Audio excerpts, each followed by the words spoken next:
Hello dear students, welcome to Shri Ganesh classes. તમારા UGC NET અને જીસેટના પ્રિપેરેશન માટે એક ટ્રસ્ટેડ લર્નિંગ પ્લેટફોર્મ. અહીં તમારું પ્રિપેરેશન માત્ર ટેક્સ્ટબુક સુધી સીમિત નથી રહેવાનું વિદ્યાર્થી મિત્રો. Concept clarity plus exam oriented study, more video lecture and important question revision પર ખાસ તમારે ફોકસ કરવાનું છે. તો વિદ્યાર્થી મિત્રો, આપણે ઝાઝો સમય ન લઈને ચાલો આજનો આપણે વિડીયો લેક્ચર છે એ સ્ટાર્ટ કરીએ. ચાલો, તો ડિયર સ્ટુડન્ટ્સ, આજે તમારો જે પાર્ટ 7 છે એ આપણે જોવાના છીએ અને ખાસ ઇમ્પોર્ટન્ટ વિડીયો લેક્ચર છે તમારા માટે. અને મોર દેન વિડીયો લેક્ચર જોવા હોય તો તમે HCC એપ્લિકેશન ડાઉનલોડ કરીને તમે ત્યાં step by step video lecture જોઈ શકો છો. તો સ્ટુડન્ટ્સ, આપણે આજે જોવાના છે તમારા માટે ખાસ ટોપિક છે ડિમાન્ડ એનાલિસિસ. હવે લો ઓફ ડિમાન્ડ કે માંગનો નિયમ શું છે, elasticity of demand and measurement and relationship between the AR and MR. આ બધાના આપણે ટોપિક છે એ કમ્પ્લીટ કરવાના છે અને ખૂબ જ ઇમ્પોર્ટન્ટ ટોપિક છે એટલા માટે. ચાલો, તો સૌપ્રથમ આપણે જોશું પહેલો જે ટોપિક છે નંબર 1, લો ઓફ ડિમાન્ડ, માંગનો નિયમ. હવે એની ડેફિનેશન જોઈ. Law of demand state that others things remaining constant. હવે અહીંયા લખ્યું છે કે શું લખ્યું છે, અધર થિંગ્સ કે અન્ય જે વિચાર શક્તિ હોય છે, remaining a constant and quality demand of the commodity, પછી વ્યુઅર એન્ડ ઇનવર્સલી. જો અહીંયા જો ખાસ યાદ રાખજો, ઇનવર્સલી વિથ અ પ્રાઇઝ.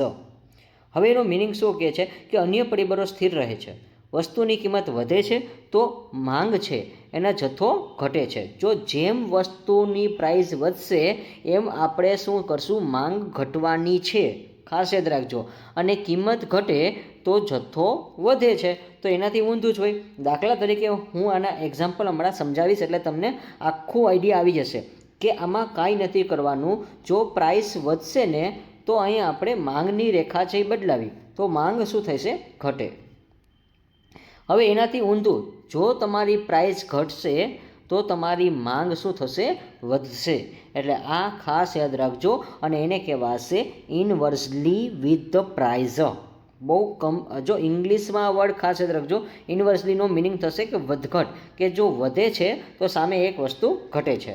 ચલો, આઈ હોપ કે આ કમ્પ્લીટ થઈ ગયું હશે. હવે બેઝિક રિલેશનશિપ આપણે જોઈએ તો અહીંયા મેં એરા મારીને તમને બતાવ્યું છે, એક ચાર્ટ દોરેલો છે જો છે. અહીંયા મેં ઉપરનો એરો કર્યો છે તો ડિમાન્ડમાં મેં નીચે એરો કર્યો છે. તો આમ જે ઉપર જશે ને એટલે જો પ્રાઇસ વધે છે તો ડિમાન્ડ શું થશે, ઘટી જશે, ખાસ યાદ રાખજો.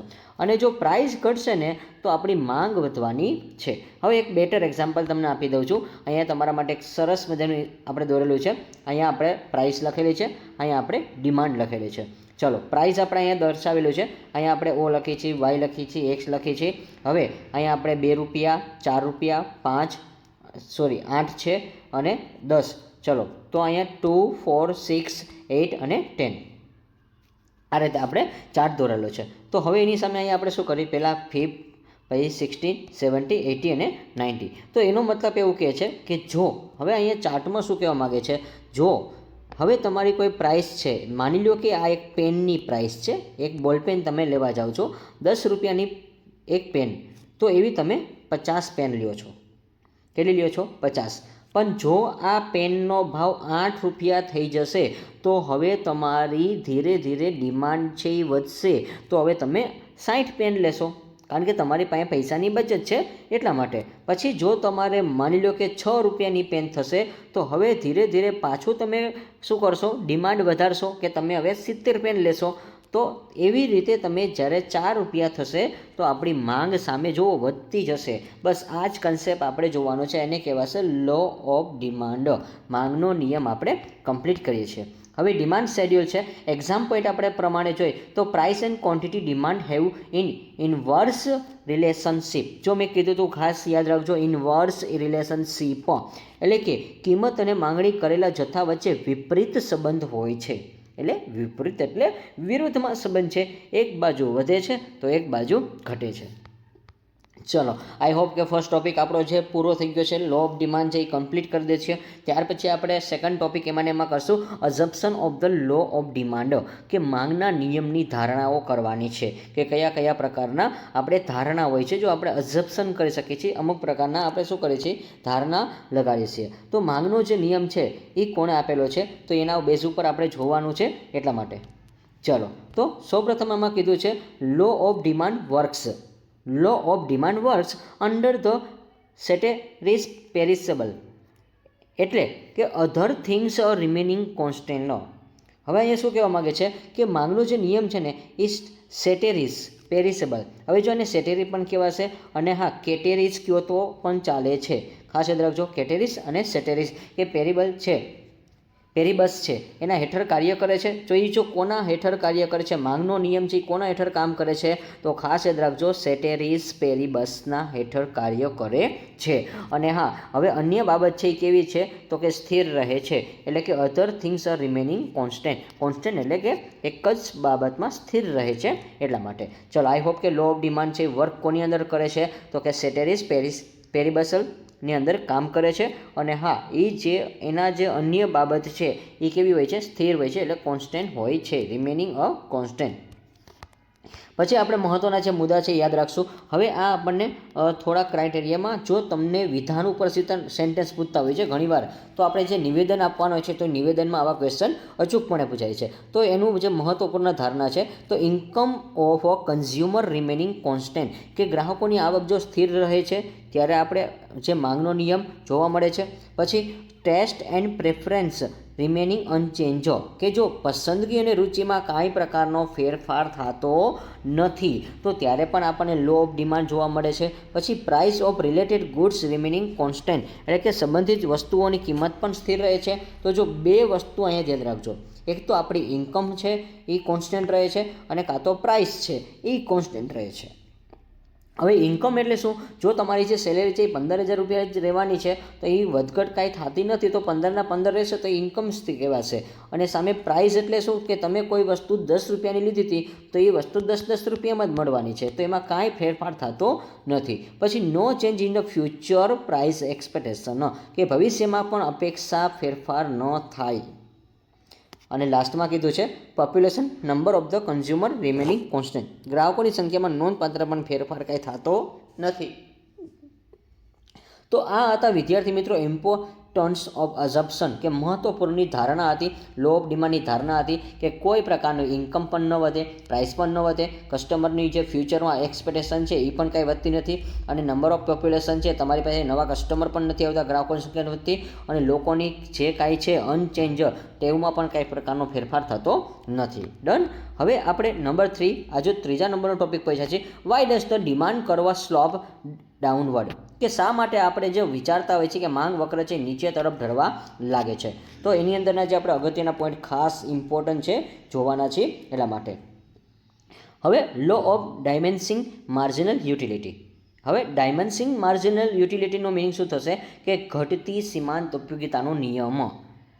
એઝ અ કન્ઝપ્શન ઇન્ક્રીઝ, જો તમારું કન્ઝપ્શન મીન્સ શું કીધું છે વિદ્યાર્થી મિત્રો, વપરાશ. જો તમારો વપરાશ છે એ ધીરે ધીરે વધવા લાગે છે, જો અહીંયા મેં વધવાનું કીધું છે, અહીં મેં એક એરો દોરો છું, તો શું કીધું છે માર્જિનલ યુટિલિટી જનરલી અ ડિક્રીઝ, તો તેમાં સીમાંત ઉત્પાદકતા સામાન્ય રીતે ઘટવા માંડે છે. ખાસ યાદ રાખજો વિદ્યાર્થી મિત્રો. હવે માર્જિનલ યુટિલિટી છે તો એ શું થાય છે, તો કે સીમાંત ઉત્પાદકતા છે એ ડિક્રીઝ થશે. ખાસ યાદ રાખજો, એટલે ઘટવા માંડે છે. હમણાં હું તમને ચાર્ટ બેઝ ઉપર આખું સમજાવીશ. પછી therefore a consumer are willing to buy more only at a lower price, કે ગ્રાહક તો ફક્ત ઓછી કિંમતે વધુ ખરીદવા માટે દોડે છે. અને એ તો સ્વાભાવિક બાબત છે. દાખલા તરીકે મેં કીધું તો હમણાં 10 રૂપિયાની પેન હતી, તો હવે એ કેટલાની થઈ ગઈ, 8ની થઈ ગઈ, 6ની થઈ ગઈ, પછી કેટલા 4ની થઈ ગઈ, અને લાસ્ટમાં 2 રૂપિયાની થઈ ગઈ. તો જો જેમ જેમ સસ્તું થશે એમ લોકો ખરીદવા માટે આકર્ષણ કરશે. તો એને કહેવાશે લો ઓફ ડાયમેન્સિંગ માર્જિનલ યુટિલિટી, કે ઘટતી સીમાંત ઉત્પાદકતાનો નિયમ, કે વપરાશ વધે છે તો એમાં સીમાંત ઉત્પાદકતા છે એ સામે ઘટતું જાય છે, કે આપણે ઉત્પાદન શક્તિ છે એ ઘટે છે. પછી ઇન્કમ ઇફેક્ટ, આવકની અસર પણ આપણે જો ધ્યાનમાં લેવી પડે છે. વેન ધ પ્રાઇસ ફોલ, કે જો જ્યારે કિંમત ઘટે છે, જો પ્રાઇસ એટલે કિંમત કોઈ પણ વસ્તુની ઘટે છે ત્યારે consumer real purchasing power increase, અને એ તો સ્વાભાવિક બાબત છે ભાઈ કે કન્ઝ્યુમરની આપણે જો પ્રાઇસ ઘટે ને એટલે બધા લોકોની ખરીદ શક્તિ વધવાની છે. એનું એક્ઝામ્પલ મેં હમણાં તમને ઉપર સમજાવેલું જ હતું.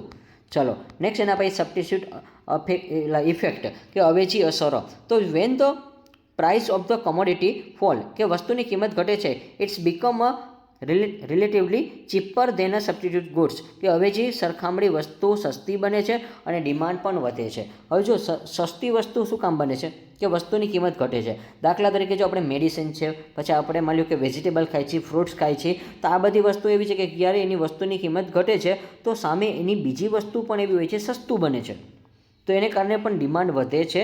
એટલા માટે આવું ક્યારેક આપણે જોવા મળતું હોય છે બજારમાં. જો ખાસ આવું જ રીતે ચાલતું હોય છે કે કોઈ પણ વસ્તુ જો એક વસ્તુ ઘટે તો સામે બીજી વસ્તુના પણ ભાવ ઘટતા જતા હોય છે એટલા માટે.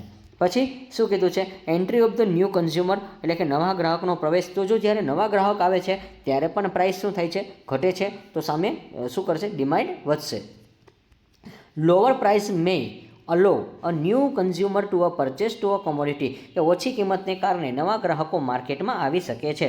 અને જો લોકોને ધંધો કરવો હોય તો તમે કરી શકો છો. શું કામ, કે કિંમત ઓછી છે એટલા માટે. તો આ 4 પોઈન્ટ તમારા માટે ખાસ ઇમ્પોર્ટન્ટ હતા સ્ટુડન્ટ્સ. ખાસ યાદ રાખજો કે ડિમાન્ડ કર્વ સ્લોપ ક્યારે થાય છે.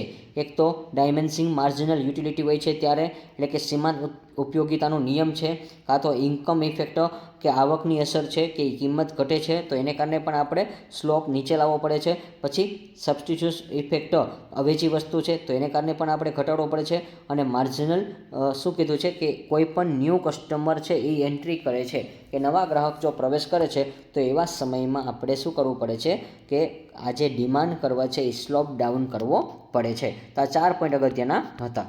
ત્યાર પછી નંબર 4th પોઈન્ટ આપણે કરશું, expression of the law of demand, એટલે કે માંગના નિયમના અપવાદ.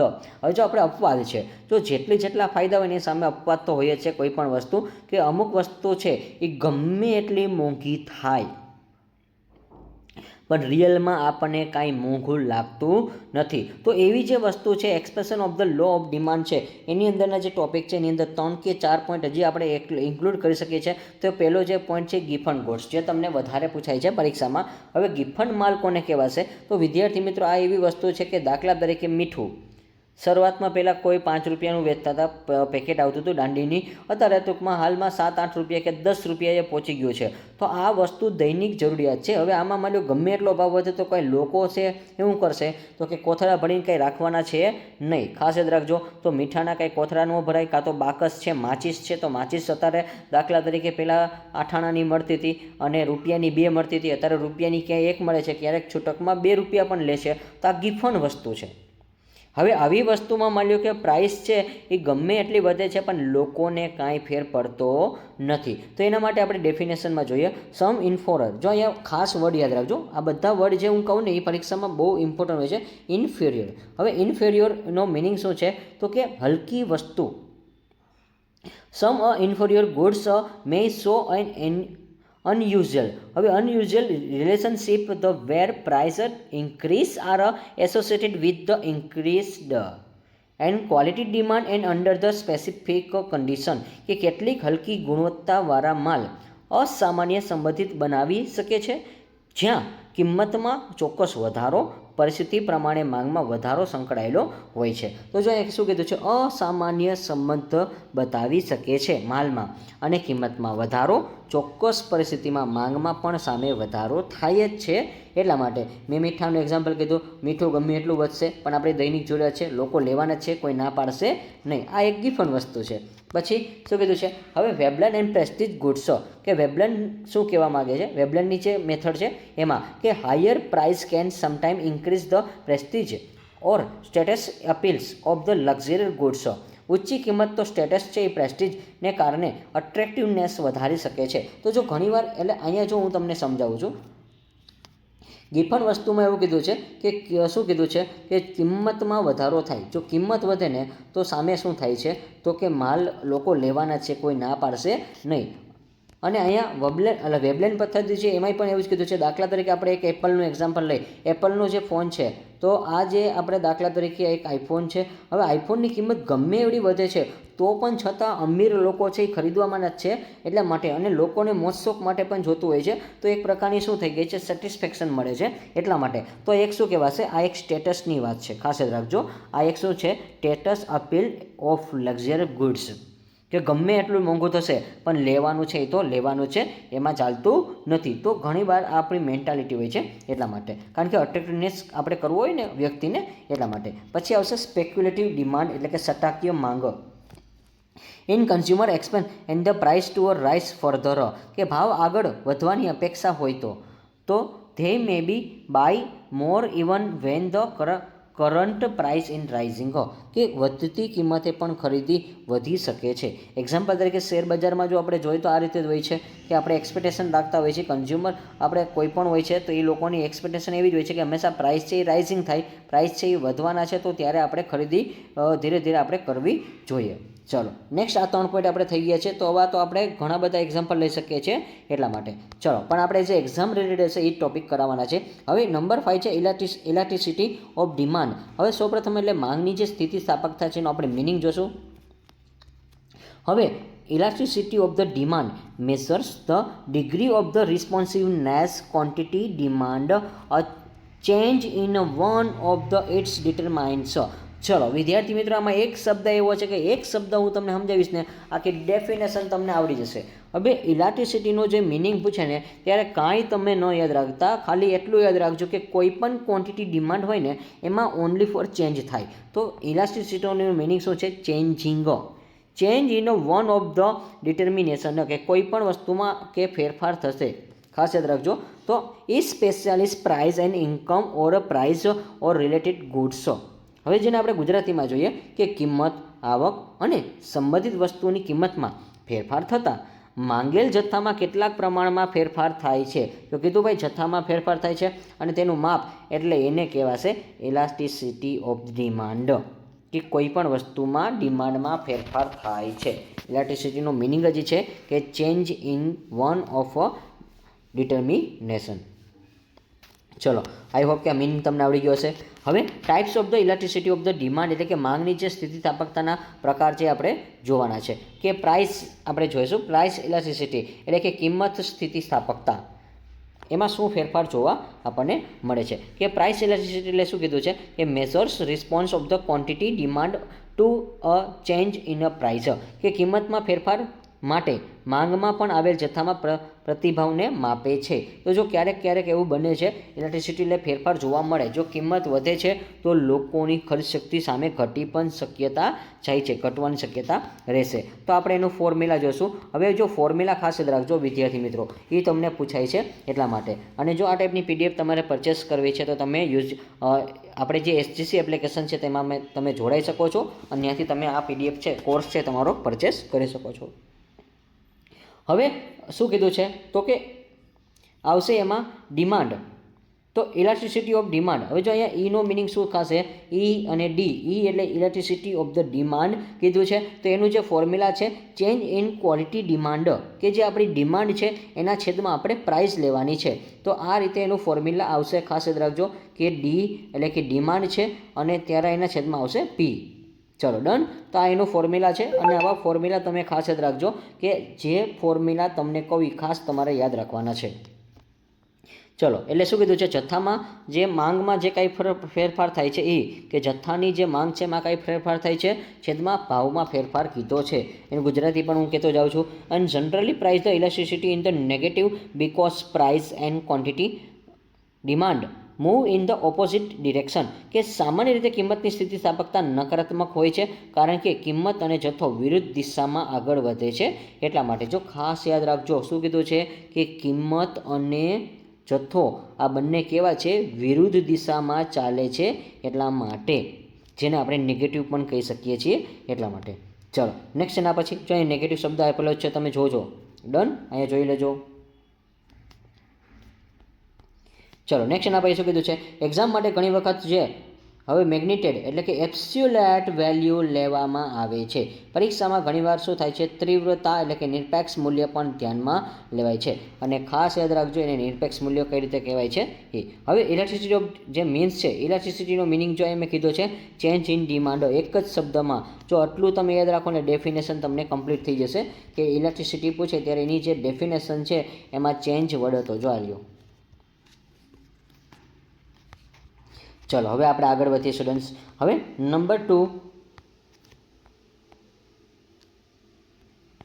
ચલો, ઇન્કમ ઇલાસ્ટિસિટી એટલે કે આવક સ્થિતિસ્થાપકતા measures response of the demand two a change in consumer income, કે જો હવે આપણે પહેલાં પ્રાઇસમાં ફેરફાર જોયો તો હવે આપણે ઇન્કમમાં ફેરફાર જોશું, લોકોની આવકમાં. એટલે આપણે જે ઇન્કમ ફેરફાર થાય છે એ તો એમાં આવશે આપણે શું આવશે તો કે ઇન્કમ. હવે એના આધારે આપણે જોવા જઈએ તો શું આવશે એનું ફોર્મ્યુલા ડિમાન્ડ. જો આપણે ક્વોન્ટિટી ડિમાન્ડ જોયું હતું અને ખાસ જો આ બે યાદ રાખજો, આમાં ક્વોન્ટિટી ડિમાન્ડ હતું અને અહીંયા આપણે શું લીધું છે ડિમાન્ડ લીધું છે. ખાલી માત્ર ને માત્ર માંગને ધ્યાનમાં લેવાની છે, માંગમાં ફેરફાર થાય છે અને આવકમાં ફેરફાર થાય છે.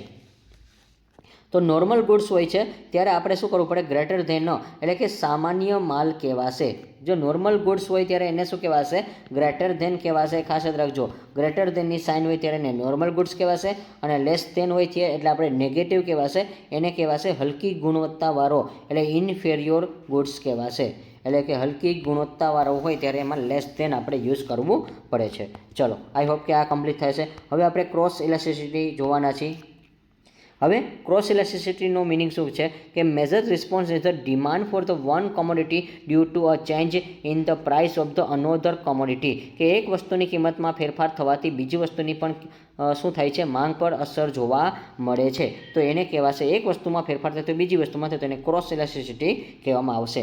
હવે જોઈ લઈએ અહીંયા શું કહેવા માગે છે, change in demand for the x. જો એક્સમાં ફેરફાર થાય છે તો વાયમાં પણ પ્રાઇસ છે એમાં પણ ફેરફાર જોવા મળે છે. તો જો અહીંયા આપણે એક એક્ઝામ્પલ જોઈએ. હવે બે વસ્તુમાં ફેરફાર લેશું. હવે એની અંદર આપણે જોઈએ તો સબસ્ટિટ્યૂટ. આની અંદર જો ક્રોસની અંદર બે પ્રકાર આવશે. ક્રોસનો પહેલો પ્રકાર આવશે સબસ્ટિટ્યૂટ એટલે અવેજી વસ્તુ. જો ચાનો ભાવ વધે ને તો કોફીમાં પણ ભાવ વધવાનો છે, તો આ એક અવેજી કહેવાય. એટલે બંનેમાં શું થાય છે, એક સાથે વધારો થાય છે કાં તો બંનેમાં એક સાથે ઘટાડો થાય છે. તો જો બંનેમાં વધે છે તો એને પોઝિટિવ સેન્ટેન્સ કહેવાશે. અક્રોસ શું આવશે, ક્રોસ ઇલાસ્ટિસિટી. તો અહીંયા લખ્યો છે ક્રોસ એટલે એનો સી લીધો છે એટલા માટે. પછી હવે એને બીજો જે પ્રકાર છે, આ બીજો પ્રકાર છે. આ પહેલો પ્રકાર હતો. કેનો પહેલો પ્રકાર હતો, ખાસ યાદ જો ક્રોસનો. ક્રોસ જે આપણે ભણી છે એનો પહેલો પ્રકાર ને બીજો પ્રકાર. તો કોમ્પ્લિમેન્ટ એટલે કે પૂરક વસ્તુઓ, કે કાર અને પેટ્રોલ. જો કારમાં ભાવ વધશે તો લોકો છે એ શું કરશે, મીન્સ કે કારમાં પેટ્રોલનો ભાવ વધશે તો જો જેમ જેમ પેટ્રોલ મોંઘું થશે એમ લોકો કાર લેવાનું ટાળી દેશે, કારણ કે કાર કોઈને મોંઘી પડે છે એટલા માટે લેશે નહીં. કારણ કે આપણે માની લો કે એના કરતાં તો બસને એવું સુવિધા સારી છે એટલે લોકો લે જ નહીં, કારણ કે પેટ્રોલના ભાવ વધે છે એટલા માટે. ચલો, અહીંયા આપણે આ ટોપિક પૂરો કરીશું અને લાસ્ટમાં લખ્યું છે સો ક્રોસ ધ ઇલાસ્ટિસિટી નેગેટિવ કહેવાશે. તો જો ખાસ યાદ રાખજો, સબસ્ટિટ્યૂટ છે ને એમાં આપણે પોઝિટિવ આવશે. ક્રોસ ઇલાસ્ટિસિટી આપણે જે ભણ્યા એમાં સબસ્ટિટ્યૂટમાં શું આવે, પોઝિટિવ રિવ્યૂ આવે છે અને કોમ્પ્લિમેન્ટ છે એમાં નેગેટિવ આપણને પોઈન્ટ જોવા મળે છે. જો આ ભાઈ એમસીક્યુ પૂછાશે એટલા માટે.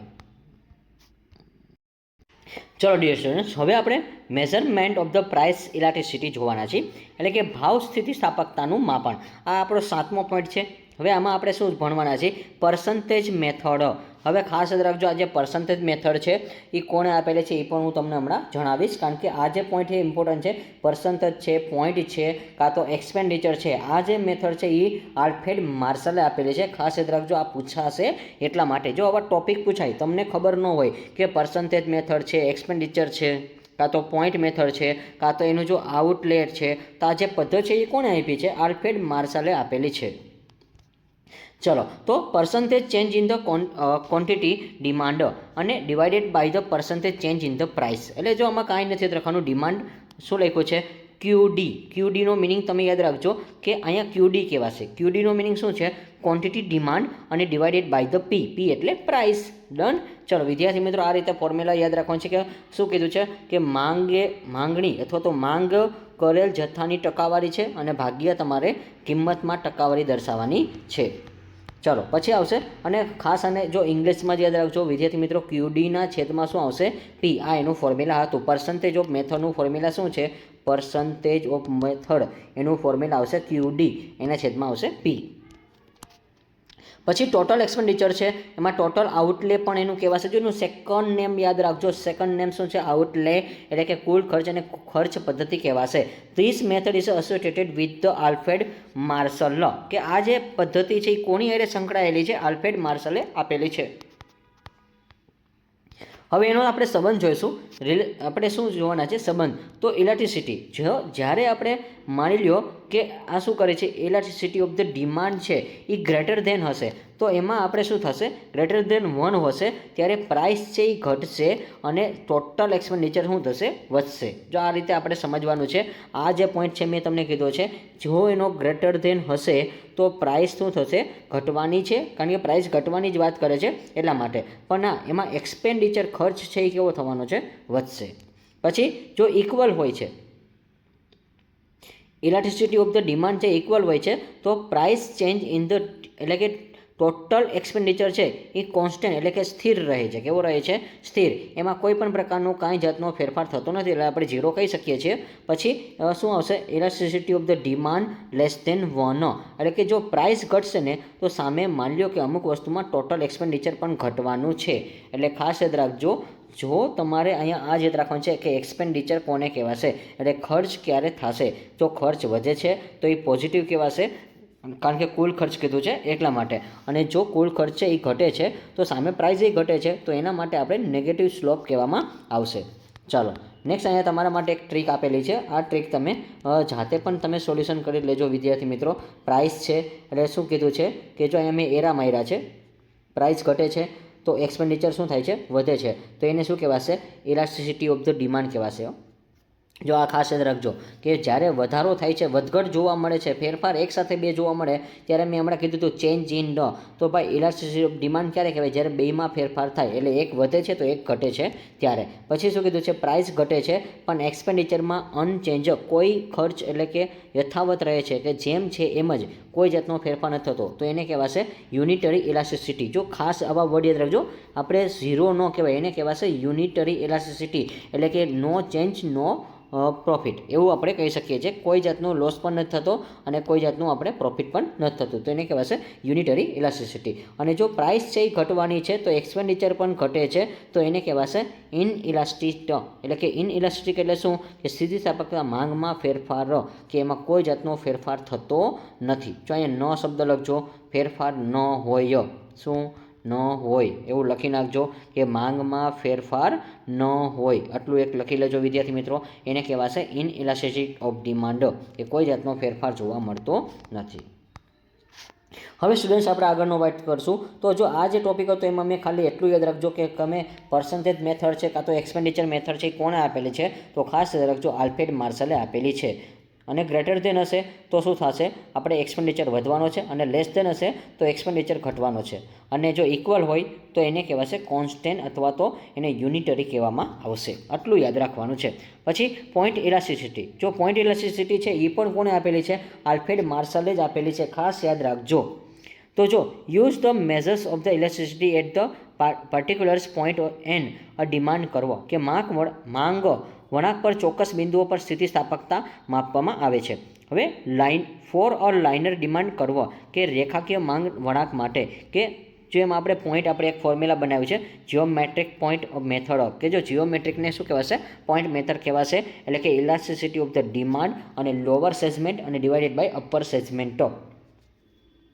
હવે લોઅર સેગમેન્ટ અને અપર સેગમેન્ટ કોને કહેવાશે એ પણ હમણાં તમને બતાવીશ. હવે ઇમ્પોર્ટન્સ આપણે જે મહત્ત્વના પોઈન્ટ છે એ ખાસ યાદ રાખજો. આ તમારે યાદ રાખવાના છે કે ઇલાસ્ટિસિટી ઓફ ધ ડિમાન્ડ એક હોય છે ત્યારે એને મિડ પોઈન્ટ કહેવામાં આવે. શું કહેવામાં આવે છે, ઇક્વલમાં હોય છે ત્યારે એને મિડ પોઈન્ટ કહેવામાં આવે. તો આ ટાઈપની એક આકૃતિ આવશે અને ત્યાર પછી તમારા આ રીતે સ્લોપ આવે છે, આ યાદ રાખવાનું છે. હવે આને આપણે દાખલા તરીકે એક્સ નામ આપી તો અહીંયા આપણે એને વાય નામ આપી દઈ અને અહીંયા આપણે ઓ કરી નાખી, આ રીતે હોય. તો અહીંયા આપણે ક્યુ બતાવી છે, ક્વોન્ટિટી બતાવી છે, અહીંયા આપણે પ્રાઇસ બતાવી છે. તો મિડ પોઈન્ટ કોને કહેવાશે, જે વચ્ચોવચ આપણે રાખીએ છીએ એને કહેવાશે મિડ પોઈન્ટ. અને અપર શું આવશે, અપર પોર્શન એટલે કે ઉપલી ભાગમાં, કે જે આપણે ઉપરનો ભાગ હોય છે ત્યાં આપણે એક બતાવી છે તો આ ઉપરનો ભાગ કહેવાશે, આ નીચેનો ભાગ કહેવાશે, તો એને કહેવાશે લોઅર પોર્શન. ચલો આ તમે યાદ રાખજો. તો જો ઉપર હોય ને ત્યારે એને ગ્રેટર ધેન કહેવાશે અને નીચે હોય ત્યારે એને લેસ ધેન કહેવાશે. ચલો આ ટાઈપની તમે જો અહીંયા એક કાર્ક જોઈ શકો છો, જો એક તમને અહીંયા ડ્રો કરીને બતાવેલું છે. અહીંયા તમને પહેલું price in quantity point elasticity of demand બતાવ્યું છે. ચલો પોઈન્ટ ઇલાસ્ટિસિટી જે આપણે કીધું હતું કે વચ્ચોવચ હશે તો એને ઇક્વલ કહેવાશે, એટલે કે એને અપર શું કહેવાશે, મિડ પોઈન્ટ કહેવામાં આવશે. અને મિડ પોઈન્ટ કહેવામાં આવશે. અને ત્યાર પછી આપણે ગ્રેટર ધેન હશે તો એને અપર લેવલ કહેવાય, અને શું કીધું હોય લેસ ધેન હોય તો એને શું કહેવાશે, લોઅર પોર્શન કહેવામાં આવશે. હવે એવી રીતે આપણે આ જે મેથડ છે એ કોણે આપી છે મેં કીધું તો ખાસ યાદ રાખજો કે માર્શલે આપેલી છે. ચલો, આલ્ફ્રેડ માર્શલ નામ તમે ભૂલતા નહીં એટલા માટે. હવે આ જે મેથડ છે વિદ્યાર્થી મિત્રો હવે સ્ટડી કરાવવાનું છો આર્ક ઇલાસ્ટિસિટી કહેવાશે. હવે આર્ક શું કામ કહેવાશે તો જો એક વસ્તુ યાદ રાખજો કે મૂળભૂત પ્રાઇસ હોય અને જે રિયલ ન્યૂ પ્રાઇસ હોય એ બેનો જે ચેન્જિંગ થાય ને ત્યારે એને આર્ક કહેવાશે. ખાસ યાદ રાખજો. એક સાથે અહીંયા બે વસ્તુ જોવા મળે, જૂની વસ્તુ પણ ધ્યાનમાં લેવાય, નવી વસ્તુની પ્રાઇસ છે એ પણ ધ્યાનમાં લેવાય છે. તો બેનો જે તફાવત છે ને એ આપણે અહીંયા એને કહેવાશે આર્ક. તો જો અહીંયા Q1 આપ્યું છે અને અહીંયા Q આપ્યું છે, અહીંયા Q1 આપ્યું છે. તો Q છે ને એ તમારા માટે શું છે ખાસ યાદ રાખજો જૂની વસ્તુ છે અને Q1 છે એ તમારા માટે નવી વસ્તુ છે એવું તમારે ધારણા કરવાની છે. તો આ P શું કહેવાશે ઓલ્ડ અને આ P કેવો કહેવાશે ન્યૂ. ડન. ચલો હવે એના બેઝ ઉપર આપણે જોવાના છીએ એટલા માટે ચલો હવે આપણે આગળ વાત કરી આર્ક ઇલાસ્ટિસિટી એટલે કે ચાપ સ્થિતિસ્થાપકતા. ચલો, arc elasticity measures elasticity between the 2 points on a demand curve. કે એનું ફોર્મ્યુલા છે આર્કનું. તો ફોર્મ્યુલા શું છે વિદ્યાર્થી મિત્રો ખાસ યાદ રાખજો. તો આ જે આર્કનું ફોર્મ્યુલા છે આ રીતે લખેલું છે કે Q2 માઇનસ Q1 અને ડિવાઇડેડ બાય અહીંયા શું લખ્યું છે Q2 પ્લસ Q1 અને ડિવાઇડેડ બાય 2 આ રીતે લખેલું છે. અને સેમ હવે આપણે નીચે ઇંગ્લિશમાં લખી બીજી જ વાર. તો હવે અહીંયા આપણે બીજી વારમાં Qની જગ્યાએ P કરશું. તો જો અહીંયા કાંઈ નથી કરવાનું, P કરી નાખો, અહીંયા બી P કરી નાખો, અહીંયા બી P કરી નાખો. P2 પ્લસ શું આવશે અહીંયા માઇનસ આવશે P2 માઇનસ P1 અને નીચે અહીંયા લીટી કરી નાખવાનું છે P2 શું આવશે પ્લસ P1 અને ડિવાઇડેડ બાય 2. તો જો અહીંયા એક વસ્તુ છે કોમન વસ્તુ શું છે ચલો તો અહીંયા કોમન વસ્તુ છે ને વિદ્યાર્થી મિત્રો 2 કેન્સલ થઈ જશે.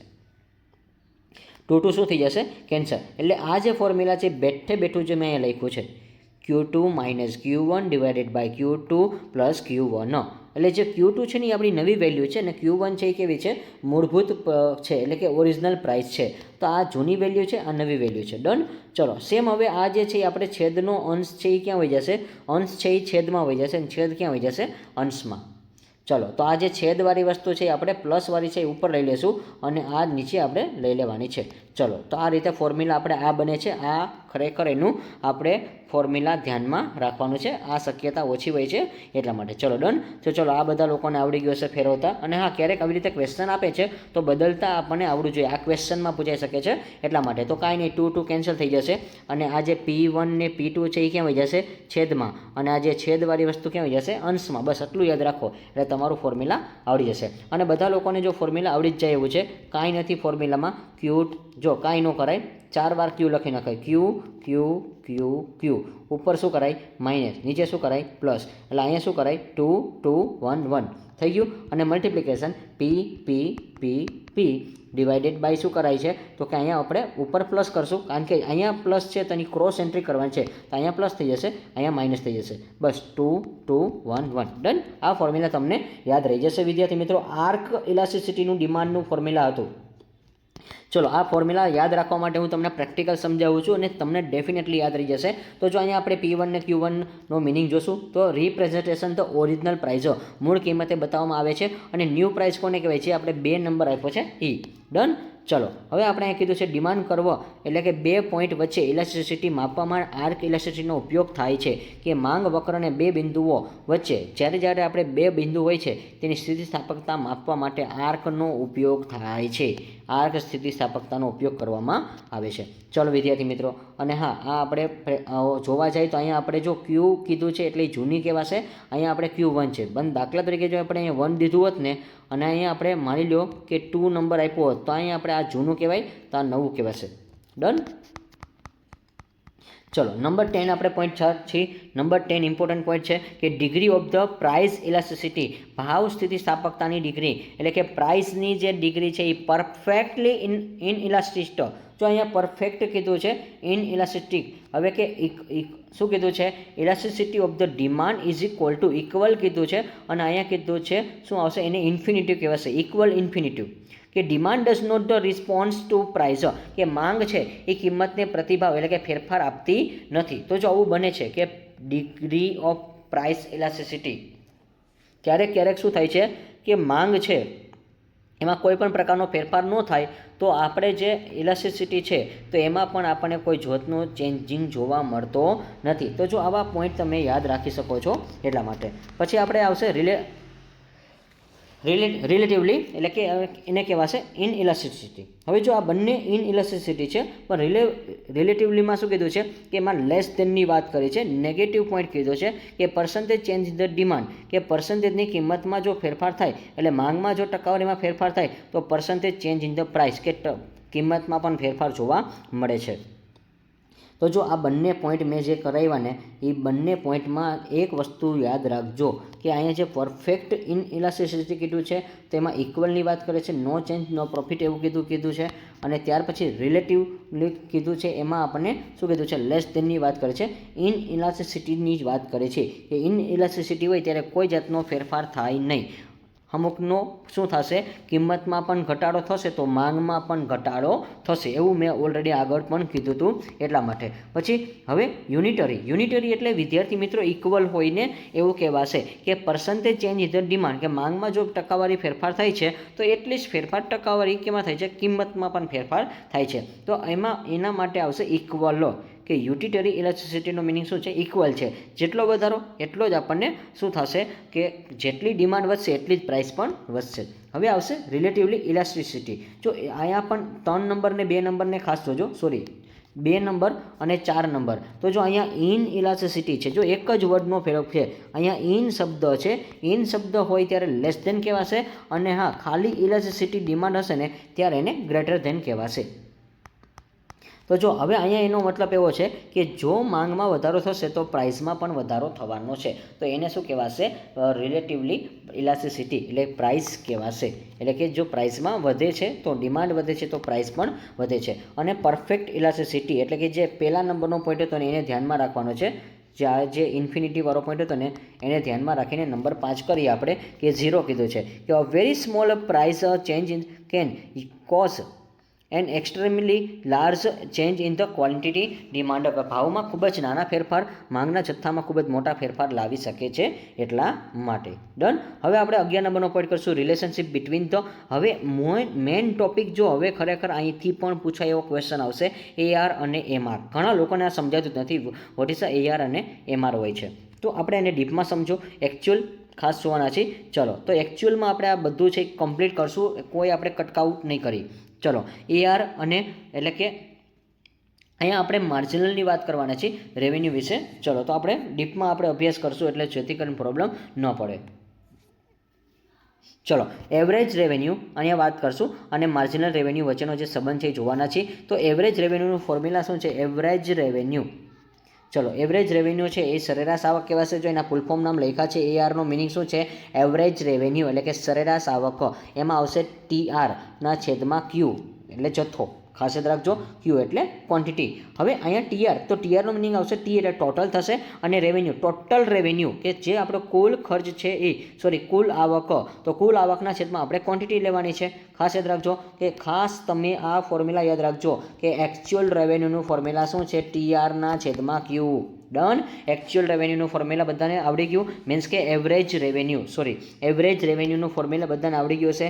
એવરેજ રેવન્યુનું ફોર્મ્યુલા શું છે, તો કે total revenue divided by Q એટલે ક્વોન્ટિટી થશે. ચલો એવરેજ રેવન્યુનું ફોર્મ્યુલા ખાસ યાદ રાખજો. હવે અહીં આપણે એને જો કારણથી વિગતવાર ભણી. હવે AR એવરેજ રેવન્યુ છે એ પ્રાઇસ છે, એક પ્રકારની આપણી કિંમત છે. શું છે, કિંમત.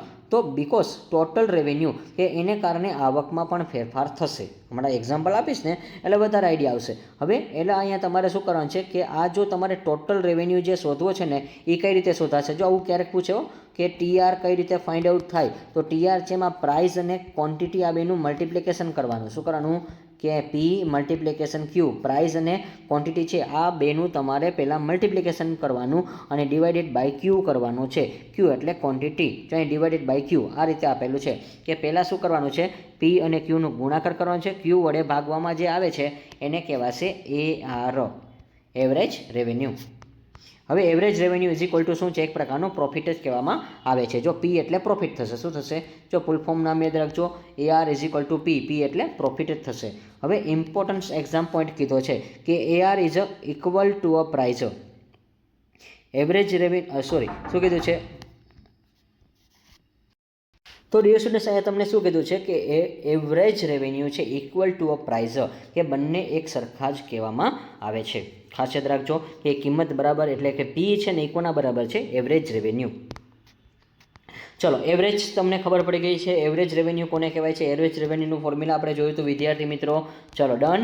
હવે આપણે એવરેજનું જે ફોર્મ્યુલા જોયું હતું કે AR is equal to TR divided by Q. અને હા, TR કઈ રીતે મળે છે એ પણ મેં કીધું હતું કે P ગુણ્યા શું કરવાનું છે?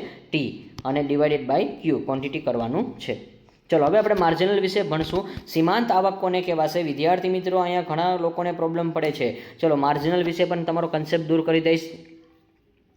માર્જિનલ રેવન્યુ ઇઝ એડિશનલ એટલે કે વધારે કરવાનો છે, અને total revenue resulting from the sales of one additional unit, કે સીમાંત આવક એ એક વધારાના યુનિટના વેચાણથી થતી કુલ આવકમાં વધારો દર્શાવે છે. ચલો એ હમણાં પ્રેક્ટિકલ કરીશ ને ત્યારે ડેફિનેશન વધારે સમજાશે. ખાસ યાદ રાખજો, ડેફિનેશન સમજવી હોય તો હંમેશા એનો કન્સેપ્ટ આપણને ખબર હોવી જોઈએ. તો જો સીમાંત આવક છે એક વધારાના યુનિટમાં વેચાણથી થતી કુલ આવકમાં વધારો બતાવે છે, તો કુલ આવકમાં ઉમેરો કરવામાં આવે છે. તો માર્જિનલ રેવન્યુનું ફોર્મ્યુલા શું છે? કે એટલે MRનું ફોર્મ્યુલા શું છે? તો કે TR ડેલ્ટા. જો અહીંયા કીધું છે change in total revenue divided by change in quantity sold એટલે કે Q ડેલ્ટા. તો જો આને ટૂંકમાં યાદ રાખો તોય ચાલે કે ડેલ્ટા TRના છેદમાં ડેલ્ટા Q. આ કેનું ફોર્મ્યુલા છે? MRનું ફોર્મ્યુલા છે. ચલો આઈ હોપ કે MRનું ફોર્મ્યુલા તમને યાદ રહી જશે. MRનું ફોર્મ્યુલા પણ જો સેમ ટુ સેમ જ છે. કેના જેવું છે મને કહો? ચલો કોમેન્ટમાં કહેજો કોના જેવું લાગે છે તમને. ખરેખર આ ફોર્મ્યુલા છે એ AR જેવું જ છે, પણ ARમાં એક વસ્તુ નથી, ડેલ્ટા ન હતી. શું નહોતું? ડેલ્ટા ન હતું. જોઈ લ્યો સેમ ટુ સેમ જ છે. જો આટલો જ ફેર પડે છે એટલે વિદ્યાર્થી મિત્રો કન્ફ્યુઝ થઈ જાય છે. બસ આ કન્સેપ્ટ તમને આવડી જાય એટલે ડન તમને થઈ જશે. ચલો હવે આપણે બેને મિક્સઅપમાં ભણવાના છીએ, AR અને MR ને. ચલો હવે આપણે બેનો કન્સેપ્ટ મેં તમને સમજાવી દીધો છે, AR કોને કહેવાય અને MR કોને કહેવાય. પણ હવે એવરેજ રેવન્યુ અને માર્જિનલ રેવન્યુ છે એટલે કે સીમાંત આવક અને આપણા માટે જે કહેવાશે માર્જિનલ. ચલો તો માર્જિનલ એટલે આપણે શું કહેવાશે? ચલો સીમાંત આવક આપણે જોવાના છીએ માર્જિનલ એટલે, અને કાં તો આપણે એવરેજો એટલે કે સરેરાશ આવક, આ બંનેને આપણે સંબંધ જોવાના છીએ. ચલો અંડર ધ પરફેક્ટ કોમ્પિટિશન છે કે સંપૂર્ણ સ્પર્ધા પર હેઠળ AR અને MRનો સંબંધ, સરેરાશ આવક અને સીમાંત આવક. ચલો અંડર ધ પરફેક્ટ કોમ્પિટિશન સંપૂર્ણ સ્પર્ધા હેઠળ કે પ્રાઇસ કોના બરાબર છે? તો પ્રાઇસ છે ને એ કોના બરાબર છે? AR બરાબર છે એટલે એવરેજ રેવન્યુ. અને એ કોના બરાબર છે? MR revenue. કારણ કે બધું સરખું જ હતું ભાઈ, પણ આ એ અત્યારે ઇક્વલ કહેવાશે. પરફેક્ટિશન છે તો આમાં કોઈ જાતની પરફેક્ટ જે સ્પર્ધા છે એ એક સરખી જ હોય છે, પણ એને કારણ. તો હવે જો આપણે કારણથી ભણવાના છીએ. આ ઓમ તમે જુઓ તો સરખા છે, AR MR ને પ્રાઇસ ત્રણે ત્રણ સરખું છે, પણ because the firm can sell additional unit at the same market price. પણ આ પેઢી સમાન બજારના ભાવે વધારાના યુનિટ વેચી શકે છે. તો જો શું કરે છે પેઢી? શું કરે છે? બજાર કેવું રાખે છે? સમાન રાખે છે અને વધારાના યુનિટ વેચે છે. તો આમાં પેઢીને ફાયદો થાય એટલા માટે એવું કરે છે. ચલો તો હવે આપણે એક ચાર્ટ જોઈ લઈએ. નાનકડો એવો દર્શાવેલો છે. ચલો Q1 2 3 4 ડન. ચલો પ્રાઇસ આપેલી છે 10 rupees 10 rupees 10 rupees 10 rupees done. હવે અહીંયા તમને જો બે વસ્તુ જોવા મળે છે, તો અહીંયા તમને જો એક જોવા મળશે AR. ચલો AR આપણે જોવાના છીએ. તો હવે AR કઈ રીતે મળશે? તો ARનું ફોર્મ્યુલા હમણાં જ મેં તમને કરાવ્યું હતું, યાદ છે ને તમને કે ARનું ફોર્મ્યુલા કઈ રીતે કરાવ્યું હતું આપણે? તો તમને ખબર હોવી જોઈએ. ARનું ફોર્મ્યુલામાં શું હતું કે પ્રાઇસના છેદમાં Q, એવું આપણે કરી શકીએ છીએ. ચલો તો અહીંયા આપણે ફોર્મ્યુલા શોધવું પડશે. તો આપણે અહીંયા શું કરવાનું છે કે AR, તો AR જે છે આપણને અહીંયા આપેલું છે 10 10 10 અને 10 ડન. તો અહીંયા પ્રાઇસ બેસ ઉપર આપણે 10 10 રૂપિયા લઈ લઈએ. એને આપણે AR કહેશું, કારણ કે બેને ઇક્વલ કીધું હતું ને એટલા માટે. ઇક્વલ એટલે કેવું થાય કે પ્રાઇસ છે એ શું છે? એવરેજ રેવન્યુ બંને સરખું હોય છે. તો હવે આપણે TR શોધવાના છે. તો TR કઈ રીતે મળશે? તો તમારે ગુણાકાર કરવાનો છે. તો TRનું ફોર્મ્યુલામાં મેં કીધું હતું કે કઈ રીતે મળે? P multiplication Q. આ પહેલાં ગુણાકાર કરવો પડે. તો જો પહેલાં ગુણાકાર કરો તો 10 એકા કેટલા થશે? 10. પછી 10નો ગુણાકાર 2000 કરો તો કેટલા આવશે? તો 10 ગુણ્યા 2 કરો તો કેટલા મળે? 20. પછી 10 ગુણ્યા 3 3 કરો તો કેટલા મળે 30 અને 10 ગુણ્યા 4 કરો તો શું મળે તમને પ્રાઇસ મળી ગઈ છે, ક્વોલિટી મળી ગઈ છે, આ બેનો ગુણાકાર કરો 40 મળશે. ચલો આપણને ટીઆર મળી ગયો છે. હવે આપણે એમઆર શોધવાનું છે. તો એમઆરમાં વિદ્યાર્થી મિત્રો ટીઆરના ઉપર શોધાય કાંઈ નહીં. સૌપ્રથમ પહેલાં કેટલા છે 10 છે તો હવે 20 છે તો 20માંથી તમે 10 બાદ કરો.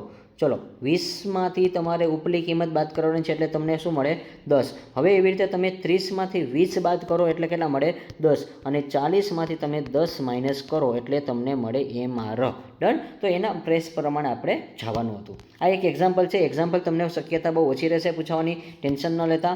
પછી હવે શું કીધું છે કે જો અહીંયા કીધું છે એઆર છે કે એમઆર છે કે પ્રાઇસ છે, આ ત્રણેય ઇક્વલ છે એટલા માટે ડિમાન્ડ છે, પછી average revenue, marginal revenue, curve in horizontal for individual form કે વ્યક્તિગત પેઢી માટે માંગ, પછી સરેરાશ જે આપણી આવક છે અને સીમાંત આવક છે વળાંક આડો હોય છે. હવે આપણે એઆર અને એમઆરના રિલેશનશિપ અંડર ધ ઇનપરફેક્ટ કોમ્પિટિશન જોવાના છે કે જે ઇનપરફેક્ટ હોય ને એવું અપૂર્ણ સ્પર્ધા હેઠળ એઆર અને એમઆરના સંબંધ. અપૂર્ણ સંબંધ છે, પૂર્ણ સંબંધ નથી. Under the monopoly and monopolistic competition ઇજારો અથવા ઇજારાયુક્ત સ્પર્ધા હેઠળ હોય છે ત્યારે તો ઇજારામાં ગ્રેટર ધેન હોય છે. શું હોય છે કે ગ્રેટર ધેન હોય છે કે સામાન્ય રીતે માર્જિનલ રેવન્યુ વધે છે એટલા માટે. તો જો અહીંયા કીધું છે શું કીધું છે when the firm wants to sell more units કે પેઢી શું કરે છે વધુ યુનિટ વેચવાની માંગ કરે છે.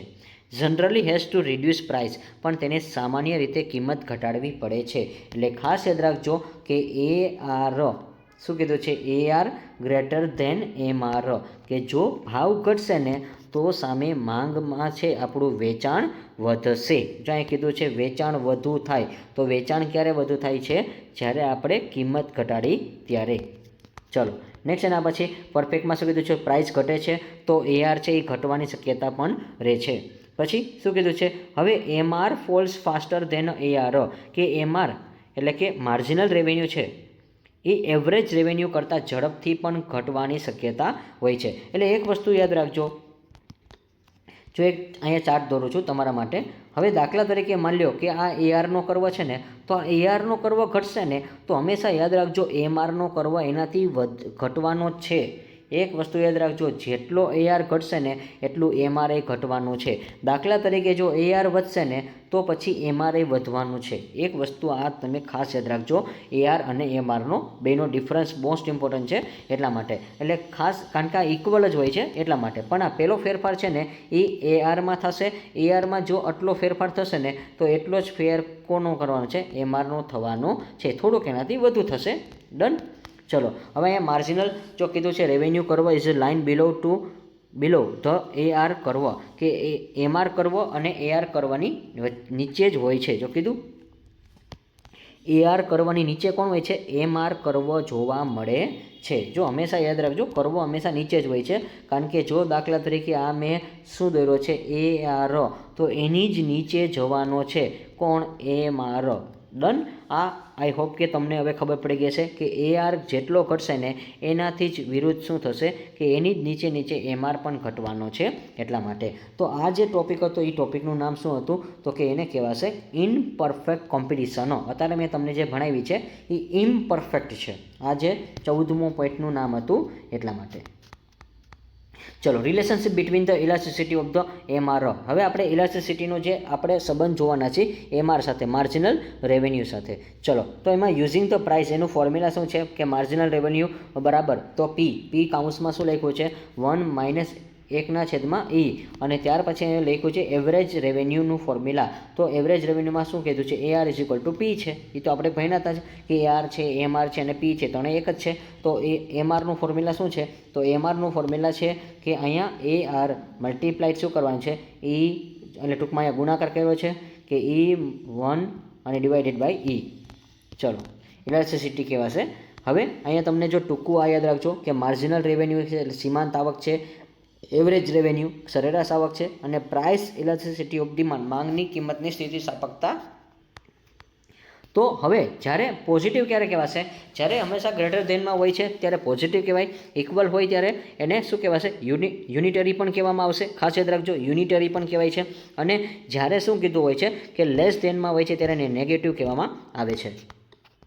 ચલો, આઈ હોપ કે આ પોઈન્ટ તમને યાદ રહી ગયા છે. ધન કોને કહેવાશે, કાં તો ઇક્વલ કોને કહેવાશે, અને કાં તો એને ઋણ કોને કહેવાશે. એટલે કે જે આપણે ઘટાડો થશે ત્યારે આપણે ઋણમાં હોય છે, અને ઋણ હોય ને ત્યારે એને કહેવાશે ઇનઇલાસ્ટિસિટી ઓફ ડિમાન્ડ. જો ખાલી આટલું યાદ રાખજો, આ ઇલાસ્ટિસિટી છે અને આ ઇનઇલાસ્ટિસિટી છે, અને આને મેં હમણાં જ કીધું તો યુનિટરી કહેવાશે. ડન.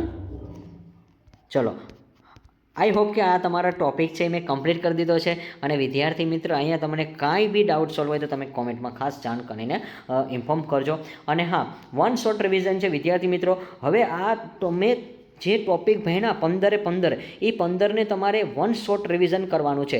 માત્ર તમને 3 થી 4 મિનિટમાં વન શોર્ટ રિવિઝન કરાવી દઈશ કે આમાંથી તમને શું પૂછાશે. તો લો ઓફ ડિમાન્ડ, જે આપણો પહેલો ટોપિક હતો કે પ્રાઇસ વધે છે તો ક્વોન્ટિટી શું થશે? ઘટવાની છે. અને પ્રાઇસ ઘટે છે તો ક્વોન્ટિટી વધવાની છે. પછી સેટેરિયન્સ પેરિબસ, એમાં કીધું હતું અધર થિંગ્સ કોન્સ્ટન્ટ, કે સ્થિર રહેવાની વાત કરે છે એટલા માટે. પછી ઇન્કમ ઇફેક્ટ, કે ઇન્કમ છે એ કઈ રીતે અસર કરે છે? કે પર્ચેસિંગ પાવર છે, રિયલ પર્ચેસિંગ પાવર છે ઇન્ક્રીઝ થવાનું છે એટલા માટે. સબસ્ટિટ્યુટ ઇફેક્ટ એટલે શું? અવેજી વસ્તુની વાત કરી હતી કે રિલેટિવ પ્રાઇસીસ ચેન્જ, કે જો ચાનો ભાવ વધે છે તો કોફીમાં પણ ભાવ વધવાનો છે એટલા માટે. પછી આવશે price elasticity, response to a price, કે જેટલી પ્રાઇસ છે એ બેઝ ઉપર વધઘટ જોવા મળે છે. ઇન્કમ ઇલાસ્ટિસિટી એટલે શું? કે જો ઇન્કમ આપણો વધારો થશે તો જો ઇન્કમ વધશે તો આપણી માંગ છે એ પણ ઘટવાની શક્યતા રહે. ઇન્કમ એટલે વધે તો કઈ રીતે? કે ખર્ચ થશે. જો દાખલા તરીકે તમે જે વસ્તુ બનાવો છો અને એ તમને મોંઘી પડે છે તો સામે આપણે એની માંગ શું કરશું? ઘટાડવાનું છે. પછી આવશે ક્રોસ ઇલાસ્ટિસિટી છે, કે response to related to goods છે. પછી અહીંયા ઇક્વલની વાત કરી છે. ઇક્વલ એટલે શું કીધું છે? કે યુનિટરી ઇલાસ્ટિસિટી કહેવાશે જો એ શું હોય? ગ્રેટર ધેન હોય, પછી લેસ ધેન હોય છે. આ બધા ખાસ યાદ રાખજો. તો જો ગ્રેટર ધેન હોય તો એને ઇલાસ્ટિસિટી કહેવાશે, અને શું કીધું છે? લેસ ધેન હોય તો ઇન ઇલાસ્ટિસિટી કહેવાશે. AR હોય છે તો ARનું ફોર્મ્યુલા તમે જોયું હતું કે TR/Q. ARનું ઇક્વલ ટુ અ પ્રાઇસ હતું. MRનું પ્રાઇસ શું હતું સૂત્ર? તો એમાં આવશે ડેલ્ટા TR છે અને શું આવશે? Q અને ડેલ્ટા. ખાલી એમાં ટૂંકમાં ફોર્મ્યુલા જો બેના એક જ છે. AR ને MRના બેયના ફોર્મ્યુલા તમે જુઓ તો એક સરખા છે. ખાલી AR છે ને એમાં ડેલ્ટા ન આવે ને આમાં ડેલ્ટા આવે, આટલું યાદ રખાય. પછી પરફેક્ટ કોમ્પિટિશનની વાત કરીએ છીએ. એમાં AR, MR અને પ્રાઇસ આ ત્રણે ઇક્વલ છે. પરફેક્ટ કોમ્પિટિશન એટલે ત્રણે વસ્તુ સરખી હોય. પણ આ ઇમ્પરફેક્ટમાં મેં કીધું હતું કે જેટલું AR ઘટે ને એટલું MR ઘટશે. ખાસ યાદ રાખજો. AR જો અહીંયા સુધી જશે રેખા તો MRની રેખા છે એની નીચે સ્લોપમાં આવશે. જો અહીં એક આકૃતિ દોરીને સમજાવું છું ફરી પાછું, કે જો આ ARનો વક્ર છે, લાઈન છે, તો એની અંદર જ શું આવશે? MR આવશે. તો આને આપણે MR કહેવાય. આને આપણે તો આ જે ક્યારે કહેવાય? કે ઇનપરફેક્ટ હોય છે ત્યારે. પછી ગ્રેટર ધેન 1 હોય છે તો એને પોઝિટિવ કહેવાશે, અને જો લેસ ધેન હોય તો એને નેગેટિવ કહેવાશે. બધાને યાદ જ છે. અને ઇલાસ્ટિસિટી જે 1 હોય છે ત્યારે એને કહેવાશે 0, કાં તો એને યુનિટરી શબ્દ કહેવામાં આવશે. ચલો, આઈ હોપ કે આ તમારો ટોપિક આખો કમ્પ્લીટ થઈ ગયો છે. હવે વિદ્યાર્થી મિત્રો, જેટલો ટોપિક થાય ને એટલું ખરેખર આપણે એક્ઝામ પણ દેવી જરૂરી છે. એટલી આપણે પરીક્ષા બેસું ને કે તમને આરામથી માઇન્ડમાં કન્સેપ્ટ બેસશે. જ્યારે એક્સપ્લેન કર્યું હોય ને ત્યારે ડેફિનેટલી પરીક્ષા લેવી જ જોઈએ. અને પરીક્ષા લેવાથી આપણું મૂલ્યાંકન છે, આપણને ખબર પડશે કે આપણને કેટલું હજી આવડી જશે અને કેટલું હજી આપણને બાકી રહી જશે. ચલો, તો આ જે તમારા ફોર્મ્યુલા હતા જીસેટ માટેના, જે ARના ફોર્મ્યુલા મેં અહીં આપ્યા છે કે ARનું ફોર્મ્યુલા શું છે? પ્રાઇસ બરાબર છે તો TRની એ બધું યાદ રાખી લેજો. MRનું ફોર્મ્યુલા પણ આપ્યું છે. ચલો, પછી ઇલાસ્ટિસિટી ઓફ ડિમાન્ડનું પણ પર્સન્ટેજમાં ફોર્મ્યુલા આપ્યો છે. ચલો, ડન. હા, તમે જો જોઈ શકો છો પરફેક્ટ કોમ્પિટિશન કોને કહેવાશે? ઇમ્પરફેક્ટ કોમ્પિટિશન હવે આરામથી યાદ રહી ગયો છે. અને પ્રોફિટ મેક્સિમાઇઝેશનમાં શું છે? માર્જિનલ રેવન્યુ ને માર્જિનલ કોસ્ટ. જો આ પહેલો નવો શબ્દ આવશે અહીંયા કે પ્રોફિટ મેક્સિમાઇઝેશન કે, તો ખાસ યાદ રાખજો ઇમ્પોર્ટન્ટ વર્ડ છે MR અને MC. માર્જિનલ રેવન્યુ ને માર્જિનલ કોસ્ટ ક્યારે હોય? જ્યારે પ્રોફિટ મેક્સિમાઇઝેશન હોય છે ત્યારે, વધુમાં વધુ કહેતું હોય છે ત્યારે. ચલો હવે આપણે એની MCQ સિરીઝ શરૂ કરશું વિદ્યાર્થી મિત્રો. એટલે જેથી કરીને તમને જે આન્સર આવડે છે એ તમે કોમેન્ટમાં આપતા જજો, કાં તો તમે એક બુક રાખજો, એના બેઝ ઉપર તમે આન્સર પહેલાં લખી લેજો, એટલે તમને પણ આઈડિયા આવે છે કે તમારો સ્કોર છે એ તમે લાસ્ટમાં જાણ કરાવી શકો છો. એટલા માટે ચલો લાસ્ટમાં જરૂરથી જાણ કરજો, એટલા માટે આપણને આઈડિયા આવશે કે કેટલા વિદ્યાર્થી મિત્રો આપણો વિડીયો જોવે છે. જેટલા વિદ્યાર્થી મિત્રો વિડીયો જોશે એટલા બેઝ ઉપર તમને આવા નવા વિડીયો છે એ અપલોડ કરવામાં આવશે. ચાલો હવે ક્વેશ્ચન નંબર 1 છે. જો આપણે અહીંયા ટાઇટલ છે ને, આપણે જે તમારા માટે સિરીઝ બનાવશું ને એ બધા હું ટોપિકે આપીશ કે કયા ટોપિકમાંથી મેં MCQ બનાવેલા છે એ. તો જો અહીંયા બધું તમને કન્ટેન્ટની સાથે કહેવામાં આવશે એટલા માટે. તો the law of the demand in establish an inverse relationship between. જો અહીંયા ઇનવર્સ શબ્દ આવ્યો છે, અને ઇનવર્સ શબ્દનો મેં પહેલાં જ મિનિંગ કીધો હતો કે ભાઈ માંગનો જે નિયમ છે ની વચ્ચે એક વ્યસ્ત સંબંધ એટલે કે સ્થાપિત કરે છે. ચલો તો આ જે ઇન્વર્સ શબ્દ છે એ કોના માટે લાગે છે? તો ભાઈ ઇન્વર્સ શબ્દ છે ને મેં કીધું હતું કે એ બે સાથે વ્યસ્ત સંબંધ છે. વ્યસ્ત સંબંધ એટલે શું? જો પ્રાઇસ વધે છે ને તો ક્વોન્ટિટી શું થશે? ઘટવાની છે, આવું મેં કીધું હતું. અને જો ક્વોન્ટિટી છે એ વધવાની છે તો પ્રાઇસ શું થશે? ઘટવાની છે. તો અહીંયા મેં બોલ્યો તો ખરા, નામ તો બોલી ગયો. ચલો આઈ હોપ કે તમને સમજાઈ ગયું હશે. એટલે અહીંયા આવશે ઓપ્શન નંબર સી. ડન. પછી according to the law of the demand and ceteris paribus. હવે કે લો ઓફ ડિમાન્ડ અનુસાર કે અન્ય પરિબળો સ્થિર હોય છે. તો અન્ય પરિબળ ક્યારે સ્થિર હોય છે? મેં હમણાં જ તમને નિયમ સમજાવ્યો હતો. તો જો આ જે ટોપિક છે એને કહેવાશે સેટેરિસ પેરિબસ. હવે લો ઓફ ડિમાન્ડનો નિયમ શું હતો? પ્રાઇસ વધે ને તો ક્વોન્ટિટી શું થાય? ઘટે. આવું મેં કીધું હતું. તો જો આ બેઝ ઉપર ઓપ્શન ગોતાય, વધઘટ આવી જોઈએ. તો જો અહીંયા શું કીધું છે? પ્રાઇસ વધે છે, ક્વોન્ટિટી પણ વધે છે, એટલે કિંમત વધે છે. તો જો અહીંયા વધેવાળા ઓપ્શન તો ન જ આવે, ઘટેવાળા ઓપ્શન એ ન આવે, અને આ પણ ન આવે. તો હોય તો કયો? ઓપ્શન નંબર સી, કે એક વધે છે તો એક ઘટે છે. ડન, આપણો ઓપ્શન આવી ગયો. બસ આ રીતે યાદ રાખવાનું છે. ચલો નેક્સ્ટ ના પછી number 3, the terms and ceteris પેરિબસ, એટલે કે અન્ય પરિબળોનો સમાન રહે તો એનો અર્થ શું છે? ચલો આનો અર્થ આપણે જણાવવાનો છે. હવે આનો અર્થ તમને ખબર જ હોવી જોઈએ વિદ્યાર્થી મિત્રો કે શું કીધું હતું કે એને કહેવાશે કોન્સ્ટન્ટ વર્ડ. મેં કીધું હતો કે સ્થિર હોય એવું અન્ય પરિબળ સમાનને કહેવાશે કોન્સ્ટન્ટ વર્ડ. તો કોન્સ્ટન્ટ વર્ડ કેમાં છે એ ગોતી લો પહેલાં. તો જો કોન્સ્ટન્ટ વર્ડ આ એક અને બે, આ બેમાં જ છે, બી અને સી. તો આપણો ઓપ્શન 2 જ આવશે. આ બીમાં અને સીમાં બેમાંથી એક આપણો ઓપ્શન છે. ચલો પણ હા, એમાં શું કીધું હતું કે જે સેટેરિયન્સ પેરિબસ છે એનો મિનિંગ એવું થતું કે અન્ય પરિબળ. જો અહીંયા ગુજરાતીમાં વાંચો અન્ય, તો અહીંયા આપણે અન્ય શબ્દ તો જોઈ લીધું, તો અહીંથી ડાયરેક્ટ કરી નાખાય સી, ઓપ્શન નંબર સી. અન્ય એટલે કે અધર થિંગ્સ રિમેનિંગ કોન્સ્ટન્ટ. અન્ય પરિબળો સ્થિર હોય છે ત્યારે આપણે એને કહેવાશે પેરિબસ, સેટેરિયન્સ પેરિબસ. ચલો નંબર આપણે 4 જોવાના છીએ. હવે નંબર 4માં લખ્યું છે which of the following is not an assumption of ordinary law of demand. તો નીચેનામાંથી કયું એક સામાન્ય લો ઓફ ડિમાન્ડની અઝમ્પશન નથી, એટલે એક ધારણા ન હોય એવું બતાવવાનું છે. જો ધારણા હોય ને એવું આપણે મેં ભણાવ્યું હતું કે જેમાં અનચેન્જ હોય ને એ બધું આપણે ફેરફાર ન થાય એવું મેં કીધું હતું, કાં તો એ સ્થિર રહે એવું કીધું હતું.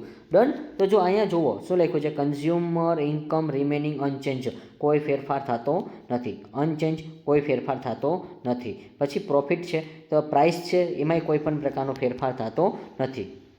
તો હવે અહીંયા શું કીધું છે લાસ્ટમાં કે price of the commodity change. તો ચેન્જ શબ્દ આવતો જ નથી. અઝમ્પશન મેં ત્યારે કરાવ્યું હતું ત્યારે અનચેન્જ શબ્દ જ કીધા હતા કે કાં તો સ્થિર રહે છે કે એમાં કોઈ પ્રકારનો અનચેન્જ કાંઈ થતો નથી. તો આપણો ઓપ્શન મળી ગયો ડી, કારણ કે આ ખોટો વિધાન છે એટલા માટે આપણે ખોટું ગોતવાનું હતું, મળી ગયું. ચલો આઈ હોપ કે આ ટોપિકમાં જે લો ઓફ ડિમાન્ડ છે એના 4 MCQ મેં કમ્પ્લીટ કરાવેલા છે અને તમને સરસ મજાના સમજાઈ ગયા હશે. અને મોર દેન વિડીયો લેક્ચર જોવા હોય તો તમે SGC એપ્લિકેશનનો ઉપયોગ કરી શકો છો. હવે reason for the demand downward sloping demand કરવો. Which of the following helps in the explain the downward slope in demand કરવા, કે નીચેનામાંથી કયું એક નીચે તરફ ઢાળવામાં માંગ વળાંકને સમજવા માટે મદદ કરે છે.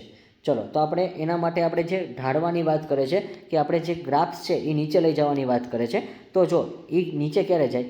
જો તમારી ઇન્કમ છે એ ઇફેક્ટ કરે છે, કાં તો તમને સબસ્ટિટ્યૂટ અવેજ શું કરે છે, અસર કરે છે, કાં તો ડાયમેન્સિંગ માર્જિનલ યુટિલિટી થાય છે ત્યારે. તો હંમેશા એક વસ્તુ જો ઓલ ઓફ ધીસ હોય તો એ જ આપણો જવાબ આવશે કે આ બધા શું છે કે ઢાળવાળા માંગના વળાંકને સમજવામાં મદદ કરે છે.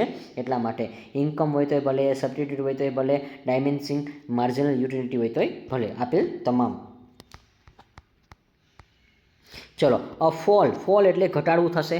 અ fall in a price increase the real purchasing power of the consumer these, કે કિંમત ઘટવાથી ગ્રાહકોની રિયલ પર્ચેસિંગ પાવર શક્તિ છે એ વધે તો તેને શું કહેવાશે? ચલો, આને શું કહેવાશે? જો કિંમત ઘટે છે તો હંમેશા આ કિંમત ઘટવાની વાત કરી છે, તો હંમેશા એ કેમાં વધારો કરશે? તો જો સબસ્ટિટ્યૂટનો આવે, સપ્લાયનો આવે, બે ત્રણનો આવે તો કોસ્ટ કાં તો ઇન્કમ આવશે. તો જો પ્રાઇસ ઘટશે ને તો એ આપણું ઇન્કમની અસર થશે કે આપણી ઇન્કમ વધવાની છે, અને ઇન્કમ વધશે ને તો આપણે ખરીદીમાં વધારો કરશું. એટલે ઓપ્શન નંબર આપણો કયો આવશે? બી. ચલો ડિયર સ્ટુડન્ટ્સ, તમે પણ કોમેન્ટમાં આન્સર આપી શકો છો જો તમને આવડી જાય છે. હું બોલું છું એ પહેલાં કે when a commodity and becomes a relatively, હવે પર cheaper than a substitute and the consumer may be more of this, કે વસ્તુ સબસ્ટિટ્યૂટ કરતાં પ્રમાણમાં શું હોય, સસ્તી બને છે તો તેની માંગ વધે છે. જો પ્રમાણમાં જો જ્યારે હવે કોઈ પણ વસ્તુ સસ્તી બને ત્યારે માંગ વધે છે તો આને કઈ અસર કહેવાશે? ચલો, આપણા બધા ટોપિક તમને કરાવેલા હતા. તો જો અહીંયા શું કીધું છે, સબસ્ટિટ્યૂટ કરતાં પ્રમાણમાં સસ્તી બને છે તો પણ સામે માંગ વધે છે. મેં ચા કોફીવાળું ઉદાહરણ આપ્યું હતું કે ચાની ભાવ કિંમત વધે ને તો હંમેશા કોફીની પણ માંગ તો વધવાની છે. તો આને કહેવાશે સબસ્ટિટ્યૂટ, એટલે કે ઇફેક્ટ કહેવાશે. કેવી? અવેજી, અસર. ચલો, 7 નંબર થઈ ગયા છે. હવે આપણે નંબર સી ટોપિક બદલાવશું. Section C, elasticity of the demand. હવે ઇલાસ્ટિસિટી ઓફ ડિમાન્ડમાં શું કીધું છે કે માંગના માપદંડોની સ્થિતિસ્થાપકતા આપણે બતાવવાની છે. તો માંગના જે આપણે પરિબળ છે એના ઉપરથી સ્થિતિસ્થાપકતા બતાવો. તો એ શું છે? માંગના આધારે. તો માંગના પરિબળને અસર કરતા ફેરફારને માંગેલી જથ્થાની રિસ્પોન્સિવનેસ, કે માંગને અસર કરતા પરિબળોમાં ફેરફાર થવાથી માંગમાં પણ જથ્થાની રિસ્પોન્સિબલ જવાબદારી જોવા મળે છે. એટલે કે જો માંગમાં ફેરફાર થશે તો સામે જથ્થામાં પણ ફેરફાર થાય છે. જથ્થો એટલે માંગ થશે. તો જો આ પરિબળ છે એટલા માટે. ડન. ચલો, આઈ હોપ કે આનો ઓપ્શન નંબર તમને બધાને ખબર છે, સી. નેક્સ્ટ 9 નંબર આપણે જોઈશું કે price elasticity of the demand measures the responsiveness quantity demand. માંગની કિંમત સ્થિતિસ્થાપકતા માંગની જથ્થાની પ્રતિભાવશીલ માપે છે. ચલો ભાઈ, આનો આન્સર કોણ દેશે વિદ્યાર્થી મિત્રો? માંગની કિંમતો સ્થિતિસ્થાપકતા માંગની એટલે કે માંગણીના જથ્થાની પ્રતિભાવશીલતા માપે છે, જેને આપણે ઇંગ્લિશમાં કહીએ કે price elasticity of the demand and measures to the responsiveness quantity demand. તો એ કોણ આધારે? જો તમે શબ્દ વાંચો ને 2-3 વાર ત્યાં જ આપણને ખબર પડી જાય કે એમાં માંગનું આધારે કીધું છે કે પ્રાઇસ ઇલાસ્ટિસિટી. તો ઓલરેડી આપણા જે પ્રશ્ન છે ને એમાં જ આવી જાય છે. આપણને કેવું કીધું છે? પ્રાઇસ ઉપર જ પૂછ્યું છે તો પ્રાઇસ જ આવે, બીજું કાંઈ એમાં આવે નહીં. આટલું તમારે સિમ્પલ સમજવાનું હોય છે. ચલો, પછી અહીંયા આપણે લખ્યું છે તો standard of the formula price elasticity. ચલો ભાઈ, પ્રાઇસ ઇલાસ્ટિસિટીનું ફોર્મ્યુલા આપણને બધાને આવડવું જોઈએ. શું હતું પ્રાઇસનું ફોર્મ્યુલા? ક્યુ. ચલો, તો આનો ઓપ્શન તમારે દેવાનો છે. તો શું હતું? ક્યુવાળું હતું. તો ક્યુવાળું આપણે જે છે એ એક જ છે આમાં. તો ક્યુના છેદમાં પી, ક્વોન્ટિટીના છેદમાં price. Change in quantity, change in price, એવું આપણે કીધું હતું કે પ્રાઇસ ઇલાસ્ટિસિટીનું ફોર્મ્યુલા શું હતું? ચેન્જ ઇન ક્વોન્ટિટી છેદમાં પ્રાઇસ આવશે. ડન. એટલે ઓપ્શન નંબર કયો આવશે? સી. જો અહીંયા તમને સોલ્યુશન પણ કરીને બતાવેલું છે એટલા માટે. ચલો, ખરેખર આપણે ફોર્મ્યુલાને આ રીતે જ લખવાનું હોય છે કે ક્યુડી અને ડેલ્ટા, અહીંયા ડેલ્ટા કહેવાશે, ડેલ્ટા પી, ડેલ્ટા ક્યુ ને ડેલ્ટા પી. ડન. ચલો, નંબર 11 આપણે જોવાના છે. If percentage change in quantity demand is greater than, જો ગ્રેટર ધેન વર્ડ આપેલો છે કે વધારો થશે, તો percentage change in price demand, કે માંગમાં ફેરફારના કિંમતમાં ફેરફારની ટકાવારી વધારો હોય તો એને શું કહેવાશે? ચલો, વધારો આપણે બતાવવાનો છે એટલા માટે. ચલો, તો આજે આપણે એને વધારો કહેવામાં કીધું છે. તો મેં આવા તમને પોઈન્ટ સમજાવ્યા હતા. આ 3 પોઈન્ટ તમને ખબર હોય ને તો પણ તમને ખબર પડી જવી જોઈએ. તો આ જે છે એ આપણું કેવું છે? ગ્રેટર ધેન કહેવાશે. તો તો એના માટે આપણે ઇલેક્ટ્રિસિટી વર્ડ વાપર્યો હતો. શું વાપર્યો હતો? ઇલેક્ટ્રિસિટી વર્ડ વાપર્યો હતો. આને તો યુનિટરી કહેવાશે. આને શું કહેવાશે? યુનિટરી કહેવાશે. અને આપણે શું કહેવાશે? ઇન ઇલાસ્ટિસિટી કહેવાશે. તો આ તો ન જ આવે. તો જો આ રહ્યા ઓપ્શન જો છે તો આપણે અહીંયા શું કીધું છે? ગ્રેટર ધેન શબ્દ કીધો છે. તો શું આવે? ઇલાસ્ટિસિટી. શું આવશે? ઇલાસ્ટિક. ઇલાસ્ટિક એટલે સ્થિતિસ્થાપકતા આવશે. ડન.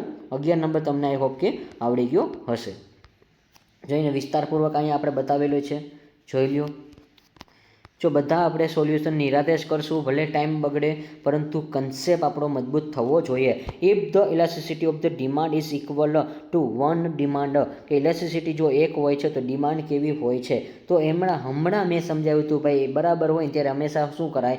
યુનિટરી ઇલાસ્ટિસિટી કરી નખાય. બીજું કાંઈ એમાં જોવાનું નથી. હલો ભાઈ, હવે 13મું આવડી જાય કે ન આવડી જાય? ફટાફટ આન્સર આપી દેજો ભાઈ. આને શું કહેવાશે? In elasticity of demand. Option જોયા વગર પણ હવે તમને આવડી જવો જોઈએ. ડન. તો વિદ્યાર્થી મિત્રો, આટલું સિમ્પલ તમને મેં કહી જ દીધું હતું એટલા માટે. હવે perfect in elasticity demand has been elasticity equal, કે સંપૂર્ણ રીતે સ્થિતિસ્થાપકતા, માંગની સ્થાપકતા જોવા મળે છે. જે તમને મેં ચાર્ટ બતાવ્યો હતો આના બેસ ઉપર, તો એને કહેવાશે જો પરફેક્ટ ઇન ઇલાસ્ટિસિટી હોય ત્યારે હંમેશા આપણે એમાં શું આવશે? 0 આવશે. શું આવશે? 0 બતાવવાનો છે. પછી શું કીધું છે નેક્સ્ટ એમાં? Perfect elasticity. જો અહીંયા પરફેક્ટ ઇલાસ્ટિસિટી પૂછ્યું છે, ડિમાન્ડ કીધું છે તો પરફેક્ટ કીધું છે, પણ સામે જો એક વસ્તુ યાદ રાખજો, અહીંયા શું કીધું છે કે ડિમાન્ડ છે એ કેવું છે? In elasticity equal. ચલો, તો જો તમે બંને ક્વેશ્ચન એકવાર નિરખીને જુઓ ને તો બેયનામાં કાંઈક ફેરફાર છે. અહીંયા ઇન ઇલાસ્ટિસિટી પરફેક્ટ હતું અને ઇલાસ્ટિસિટી હતું પણ ઇન ઇલાસ્ટિસિટી હતું. અને અહીંયા શું છે? ઇન ઇલાસ્ટિસિટી અને અહીંયા પણ ઇન ઇલાસ્ટિસિટી, પણ અહીંયા ઇક્વલની વાત કરે છે. તો હવે અહીંયા તમારા માટે કયો આન્સર આવશે? ચલો, તમારે કોમેન્ટમાં જાણ કરી દેવાની છે. શું આવશે? અહીંયા આપણો ઓપ્શન નંબર શું આવશે? ઇન્ફિનિટિવ આવશે. શું આવશે? ઇન્ફિનિટિવ. ડન. જો આટલું આપણે ખાસ યાદ રાખવાનું છો. ઇન અને ઇલાસ્ટિસિટી આ બેમાં આટલો ફેર પડે છે. ઇલાસ્ટિસિટી હોય છે ત્યારે આપણે ઇન્ફિનિટિવ શબ્દ યાદ રાખવાનો છે. પરફેક્ટ શબ્દ યાદ રાખજો. પરફેક્ટ ઇન શબ્દ હોય, ઇન ઇલાસ્ટિસિટી, તો આપણો કયો ઓપ્શન હતો? 0. પણ આ પરફેક્ટ ઇલાસ્ટિસિટી હોય, પરફેક્ટ ઇલાસ્ટિસિટી હોય તો ઇન્ફિનિટિવ આવશે. આ ભૂલ ન કરતા. ખાલી એક શબ્દ જો આટલો ન આવડે ને તો પૂરો. ઇન હોય તો 0 આવશે, પણ પરફેક્ટમાં આવશે, અને ઇલાસ્ટિસિટી પરફેક્ટ હોય તો ઇન્ફિનિટિવ આવશે. ચલો, હવે આપણે આગળ જોશું. એમાં વધવાના છીએ આગળ, કે સેક્શન ડી પ્રમાણે આપણે મેથડ ઓફ મેઝરિંગ ઇલાસ્ટિસિટી મેં તમને સમજાવ્યું હતું. મેઝરના ટાઈપ્સ મેં તમને કીધા હતા એ. તો એની અંદર which method is associated with the Alfred Marshall, કે આલ્ફ્રેડ માર્શલ એટલે કઈ પદ્ધતિ આપી છે બધાને ખબર પડી જાય. આલ્ફ્રેડ માર્શલ એટલે પોઈન્ટવાળી આપી હતી, પર્સન્ટેજવાળી આપી હતી, એક્સપેન્ડિચરવાળી આપી હતી, આઉટલેટવાળી આપી હતી, ઘણા બધા નામ છે ભાઈ. તો યાદ રાખો ને ભાઈ, આલ્ફ્રેડ માર્શલે કઈ પદ્ધતિ આપી છે? એક્સપેન્ડિચર કહેવાય, આઉટલે કહેવાય, પોઈન્ટ કહેવાય, પર્સન્ટેજ કહેવાય. તો આપણો ઓપ્શન નંબર કયો આવશે? બી. પછી under the total expenditure method and the price the fall, એટલે કે ઘટે છે તો ટોટલ એક્સપેન્ડિચર રાઇઝ એટલે કે વધે છે તો ડિમાન્ડ. તો જો કુલ ખર્ચ પદ્ધતિ હેઠળ જો કિંમત ઘટે છે અને કુલ ખર્ચ વધે છે તો આને કયો ટોપિક કહેવાશે? તો આને શું કહેવાશે વિદ્યાર્થી મિત્રો? મેં કીધું હતું કે એકમાં કિંમત ઘટે છે તો સામે ખર્ચ વધે છે તો એને કહેવાશે ઇલાસ્ટિસિટી. શું કહેવાશે? ઇલાસ્ટિક. ઇલાસ્ટિક એટલે સ્થાપિકતામાં ફેરફાર કરનાર કહેવામાં આવે છે. ચલો, ઓપ્શન નંબર 17 પણ તમારો સાચો હશે. ચલો, નંબર 80 આપણે પૂછ્યા છે. If the price change but total expenditure remains unchanged, કે ટોટલ જે એક્સપેન્ડિચર છે એમાં કેવું છે? અનચેન્જ થાય છે, તો એની કઈ ઇલાસ્ટિસિટી કહેવાશે? તો એ જો કિંમત બદલાય પણ કુલ ખર્ચ છે એ યથાવત રહે છે, જેમ છે એમ જ, કોઈ પ્રકારનો ફેરફાર થતો નથી, તો એને શું કહેવાશે? Equal to 1. શું કહેવાશે? ઇક્વલ. કારણ કે જો અનચેન્જ કીધું છે, અનચેન્જ એટલે ઇક્વલ ટુ 1. ઇક્વલ ટુ 1 એટલે એક ફેરફાર થશે. ઇક્વલ ઇઝ ઇક્વલ ટુ 1 આપણે આ રીતે બતાવ્યું હતું. ઈ બરાબર 1. ડન. ચલો, નંબર 80, નંબર 19 અને 80. 80 આપણે પૂછ્યા છે, સોરી 80 કમ્પ્લીટ થઈ ગયો છે. 90. ઇફ ધ પ્રાઇસ ફોલ, કે જ્યારે કિંમત ઘટે છે, in total expenditure also fall, કે કુલ ખર્ચ પણ ઘટે છે. તો જો પ્રાઇસ ઘટે છે, ખર્ચ એ ઘટે છે, તો આને મેં નામ તો આપ્યું હતું. શું નામ આપ્યું હતું બેટા? In elasticity. જો આમાં 3 ફોર્મ્યુલા આપણે યાદ રાખવાનું છે. પોઝિટિવ ગ્રેટર ધેન 1 કહેવાશે, લેસ ધેન હોય ત્યારે એને કહેવાશે ઇનઇલાસ્ટિક, આને કહેવાશે ઇલાસ્ટિક ઇનઇલાસ્ટિસિટી. અને ઇક્વલ હોય ત્યારે કાં તો 0 કહેવાશે કાં તો 1 કહેવાશે. તો 0 ને 1 હોય છે ત્યારે એને યુનિટરી શબ્દ કહેવાશે. આ 3 શબ્દ આપણે વધારે જ ભણ્યા હતા. ચલો નંબર 20 છે. હવે arc elasticity in generally use the measures of elasticity, કે ચાપ સ્થિતિસ્થાપકતા એટલે કે આર્ક ઇલાસ્ટિસિટી સામાન્ય રીતે બે બિંદુઓ વચ્ચે સ્થિતિસ્થાપકતા માપવા માટે વપરાય છે. તો હંમેશા વિદ્યાર્થી મિત્રો ન આવડે ને એક વસ્તુ હજી તમને કહું છું, મોટા જવાબ હોય ને ખાસ મૂકી દેવાના છે. તો મોટો જવાબ કયો છે આપણી પાસે કે between a 2 point or 1 on demand curve, કે માંગ વળાંક જ્યારે બે બિંદુઓ પર હોય છે ત્યારે આનું મેં તમને ફોર્મ્યુલા પણ બતાવ્યું હતું. આ ટાઈપનો સ્લોપ હતો. અહીંયા એક બાજુમાં પી હતી, એક બાજુમાં ડિમાન્ડ હતું. આ બંનેનો ચાર્ટવાળો આપણે દર્શાવેલો છે જ્યારે સમજાવ્યું હતું ત્યારે. પછી નંબર 21 કે point elasticity to use to measures elasticity, કે બિંદુ સ્થિતિસ્થાપકતાનો ઉપયોગ કઈ સ્થિતિમાં થાય છે. ચલો ભાઈ બિંદુની વાત કરી છે તો બિંદુ ક્યારે આવે છે, તો બિટવીન 2 માર્ક્સ ના એમાં આવે at a particular point 1 demand કરવા. જો હા ઓન ધ ડિમાન્ડ કરવા, એક જ ડિમાન્ડ કરવા હોય છે ત્યારે પોઈન્ટમાં આપણે મૂકીએ છીએ તો પોઈન્ટ એટલે બિંદુ કહેવાશે. ઓપ્શન નંબર આપણો બી આવશે. ચલો હવે આપણે નંબર પહોંચ્યા છીએ, સેક્શન ઈ પહોંચ્યા છીએ, ઇન્કમ એન્ડ ક્રોસ ઇલાસ્ટિસિટી. ચલો ક્રોસ ઇલાસ્ટિસિટી આપણે જોવાના છીએ. તો income elasticity measures to a responsiveness of the demand to ચેન્જો, કે વક્ર સાપેક્ષ ગ્રાહકની આવકમાં ફેરફાર સામે માંગની પ્રતિક્રિયા માપે છે. તો ક્યારે માપે છે, તો આ જે ગ્રાહકની વાત કરે છે તો એને કયો કહેવાશે, કઈ ઇન્કમ કહેવાશે. ચલો ભાઈ તો આને ઇન્કમ જ કહેવાશે, તો પણ કઈ કન્ઝ્યુમર એટલે કે ગ્રાહક કહેવામાં આવશે. પછી નંબર 23 હવે આપણે જોવાના છીએ કે શું કીધું છે, for a normal goods and income elasticity generally, સામાન્ય રીતે આવક સ્થિતિસ્થાપકતા કેવી હોય છે. તો સામાન્ય રીતે જે નોર્મલ આવક આપણને થાય છે, નોર્મલ ગુડ્સ હોય છે તો ઇન્કમ છે આપણી પોઝિટિવ જ હોય છે. કેવી હોય છે, પોઝિટિવ. પછી નંબર 24 ફોર એન ઇન્ફોરિયર. હવે જો ઇન્ફેરિયરનો મિનિંગ મેં તમને કીધો હતો કે ઇન્ફેરિયર શબ્દ હોય ત્યારે નેગેટિવ સ્લોપ કરી નાખે. કેવો કરાય, નેગેટિવ. તો મારો આન્સર તો આવી ગયો. જો આટલું જ યાદ રાખવાનું છે. આપણે હંમેશા એક કાં તો ગુડ્સ યાદ રાખવાનું, નોર્મલ ગુડ્સ હોય તો પોઝિટિવ શબ્દ હતો અને અહીંયા મેં કીધું છે ઇન્ફિરિયર એટલે નેગેટિવ શબ્દ. પછી નંબર 25 આપણે પહોંચ્યા છીએ. શું કીધું છે, cross elasticity measures to the effect of the change in the, cross સ્થિતિસ્થાપકતા કયા ફેરફાર દર્શાવે છે. તો ક્રોસ છે એ શું બતાવે છે, કન્ઝ્યુમર આવશે, ઓવન આવશે, પ્રાઇસ ઓફ અનોધર કોમોડિટી આવશે કે પ્રોડક્શન આવશે. તો ભાઈ ક્રોસ ઇલાસ્ટિસિટી છે ને એમાં બે વસ્તુની વાત કરવામાં આવી હતી કે પ્રાઇસ છે ને કેવી હોય છે, વસ્તુમાં ડિપેન્ડ કરે છે બીજી વસ્તુ ઉપર. તો પ્રાઇસ ઓફ અનોધર કોમોડિટી, બીજી વસ્તુની કિંમતમાં પણ ફેરફાર જોવા મળે છે. ચામાં વધારો થશે તો કોફીમાં પણ વધારો થશે. અને મેં એનાથી ઊંધું કીધું હતું કે કોમ્પ્લિમેન્ટ કોને કહેવાશે, કોમ્પ્લિમેન્ટ એટલે એવું કે જો પેટ્રોલનો ભાવ વધશે ને તો કારની ડિમાન્ડ ઘટશે, એવું મેં કીધું હતું. ચલો નેક્સ્ટ એના પછી અહીંયા તમારો જો હમણાં જ બોલ્યો તો એ ઓપ્શન આવી ગયો છે કે T and coffee are the substitute. તો આને શું કહેવાશે, પોઝિટિવ જ કહેવાશે. હમણાં જ મેં તમને કીધું હતું કારણ કે બંનેમાં વધારો થાય છે એટલા માટે. અને જો કાર અને પેટ્રોલ બંનેમાં ઘટાડો થશે તો એને શું કહેવાશે, નેગેટિવ કહેવામાં આવશે. ડન. હવે આપણે એઆર અને એમઆર જે ટોપિક પહોંચ્યા છે, એઆર અને એમઆર જે લાસ્ટ એન્ડ લાસ્ટ ટોપિક કહેવાશે. ત્યાર પછી તમને જે અઘરા હશે ને એવા પણ કરાવીશ, મજા કરવાની છે. ચલો એવરેજ રેવન્યુ ઇઝ કલેક્ટેડ. હવે કેલ્ક્યુલેટેડ એવરેજ રેવન્યુ ફોર્મ્યુલા શું છે, એવરેજ રેવન્યુ ફોર્મ્યુલા બધાને આવડવું જોઈએ કે ટીઆરના છેદમાં ક્યુ. ડન, ટીઆરના છેદમાં ક્યુ. ચલો એવરેજનું આવડે છે તો માર્જિનલ રેવન્યુનો પણ ફોર્મ્યુલા આવડવું જ જોઈએ ભાઈ. ચલો શું લખ્યું છે નેક્સ્ટ ના પછી શું લખ્યું છે, TR is equal to price અને ક્વોન્ટિટી, આ બેનું મલ્ટિપ્લિકેશન થાય છે તો એઆર ઇઝ ઇક્વલ, તો એઆર કોના બરાબર છે. તો ચલો આ આપણે કરાવ્યું હતું એ કોના બરાબર છે, તો એઆર છે કે ટીઆર છે કે એમઆર છે તો એ બધું પી બરાબર થાય. પી એટલે પ્રોફિટ. શું આવશે, પી એટલે પ્રોફિટ. એઆર કોના બરાબર છે, એઆર છે ને પ્રોફિટ બરાબર જ છે, એટલે કે મીન્સ કે પ્રાઇસ બરાબર છે. સોરી પ્રાઇસ શું આવશે, પ્રાઇસ બરાબર કહેવામાં આવશે. ચલો પ્રાઇસ ધ્યાનમાં આવશે, પ્રોફિટ નહીં આવે, પ્રાઇઝ આવશે. શું આવશે, પ્રાઇઝ. કારણ કે આપણે ફોર્મ્યુલા શું હતું કે આ રીતે હતું કે પી is equal two AR is equal two MR. આ ત્રણેય વસ્તુ એક જ છે, પણ અહીંયા પ્રાઇસ થશે. પ્રાઇસ એ શું છે? એવરેજ રેવન્યુ અને માર્જિનલ રેવન્યુ, આ ત્રણેય વસ્તુ સરખી હોવી જોઈએ. તો આપણો ઓપ્શન નંબર પ્રાઇસ જ આવશે, પ્રોફિટ નહીં આવે. ચલો, અહીંયા ફોર્મ્યુલા પણ લખેલું છે, એટલા માટે તમે જોઈ શકો છો.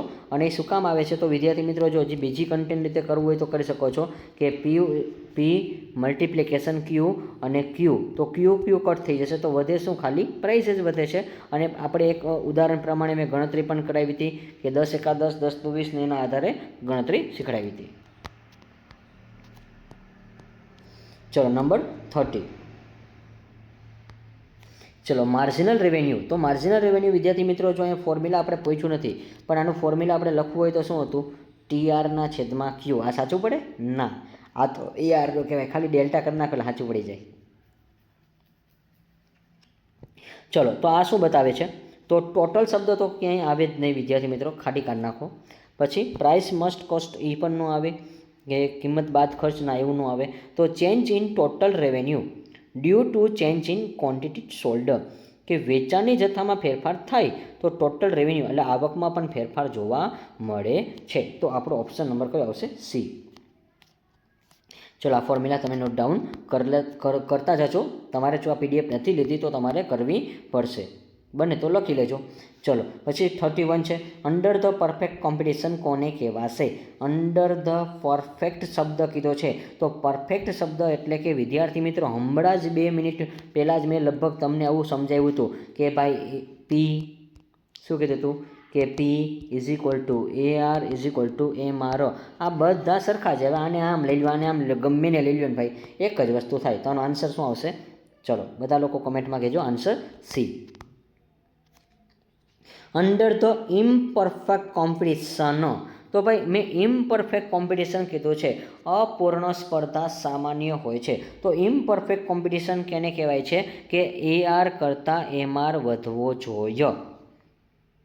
મેં આનું ડ્રાફ્ટ કરીને કીધું હતું ભાઈ. ઇમ્પરફેક્ટમાં ખાલી મેં આટલું કીધું હતું, તમે યાદ રાખજો કે આ એક સ્લેબ છે, આ એક આપણે દોરી છે ચાર્ટ, એમાં AR જેટલો ઘટે છે ને એનાથી વધારે તો MR ઘટે છે. એવરેજ રેવન્યુ જેટલું ઘટશે ને એનાથી વધારે માર્જિનલ રેવન્યુ ઘટવું જોઈએ, એટલે એને કહેવાશે ગ્રેટર ધેન. ડન. તો અહીંયા આપણો ઓપ્શન કયો આવશે? સી, 32.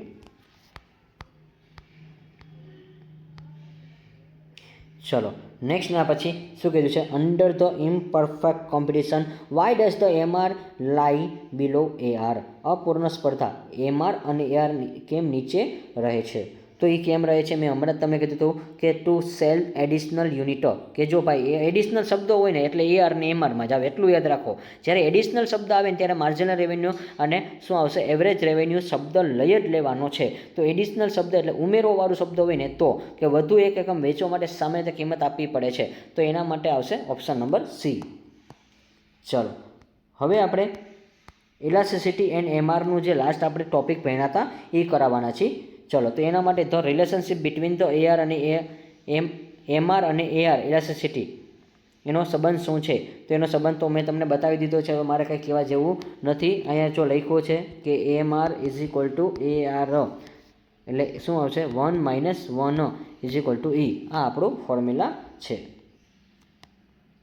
ચલો, આ રીતે આપણે ફોર્મ્યુલા શું કામ બતાવ્યું છે? કે આપણે અહીંયા ટાઈપ્સ થોડુંક નથી કરી શક્યા એટલા માટે, પણ હા તમને એનું જે ફોર્મ્યુલા છે એ નીચે બતાવેલું છે. ચલો, યાદ રાખજો કે marginal revenue is equal two AR અને કાઉન્સમાં 1 - 1/E. આ ટાઈપનું ફોર્મ્યુલા તમારે આવે છે એટલા માટે. ચલો, વેન ધ ડિમાન્ડ ઇલાસ્ટિસિટી. હવે જો અહીંયા શું કીધું છે? ઇલાસ્ટિસિટી ગ્રેટર ધેન 1 છે. ભાઈ ગ્રેટર ધેન હોય ત્યારે શું કરાય? પોઝિટિવ. કેટલી વાર રિપીટ થાય છે? એક ને એક ટોપિક બેઝ ઉપર જ પૂછે ભાઈ ગ્રેટર ધેન, તો પોઝિટિવ જ આવે. તો ઇક્વલ હોય તો ચલો, તો ઇક્વલ હોય તો શું આવે? 0 કહેવાય, કાં તો એની યુનિટરી શબ્દ કહેવાય. ચલો, તો શું હોય? ગ્રેટર ધેન કે લેસ ધેન? તો લેસ ધેન છે. તો લેસ ધેન હોય તો નેગેટિવ. ડન. અહીંયા આપણા જે ઇમ્પોર્ટન્ટ ટોપિક બધા પૂરા કરી દીધા છે, પણ હજી વિદ્યાર્થી મિત્રો તમારા માટે એવા 10થી 12 ક્વેશ્ચન હું આપીશ કે ડેફિનેટલી હવે તમારે ગૂંચવણ થશે, મગજમાં તમે ફિટ કરીને બેસશો તો જ આના આન્સર આવડશે, બાકી આવડશે નહીં. ચલો, તો સ્ટેટમેન્ટ બેઝ ઉપર આપણે બધા મિક્સ MCQ બનાવેલા છે કે statement 1, the law of demand assumption ceteris paribus, કે માંગનો નિયમ છે સેટેરિયસ પેરિબસ ધારે છે. અને તો અન્ય શબ્દમાં મેં કીધું તો વિદ્યાર્થી મિત્રો કે સ્ટેટમેન્ટમાં કીધું છે change in the commodity oven price and cost moment along with the demand કરવો. તો અહીંયા કીધું છે કોમોડિટીના પોતાના ભાવમાં ફેરફાર માંગ વળાંક સાથે ગતિશીલનું કારણ બને છે. યસ ઓર નો સ્ટેટમેન્ટ કયું સાચું છે? ચલો કોમેન્ટમાં જણાવજો.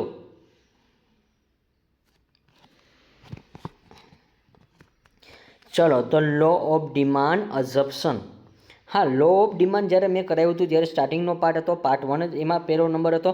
હવે એમાં કીધું હતું કે સેટેરિયન પેરિબસ હતો, એનો નિયમ લાગુ પડે છે.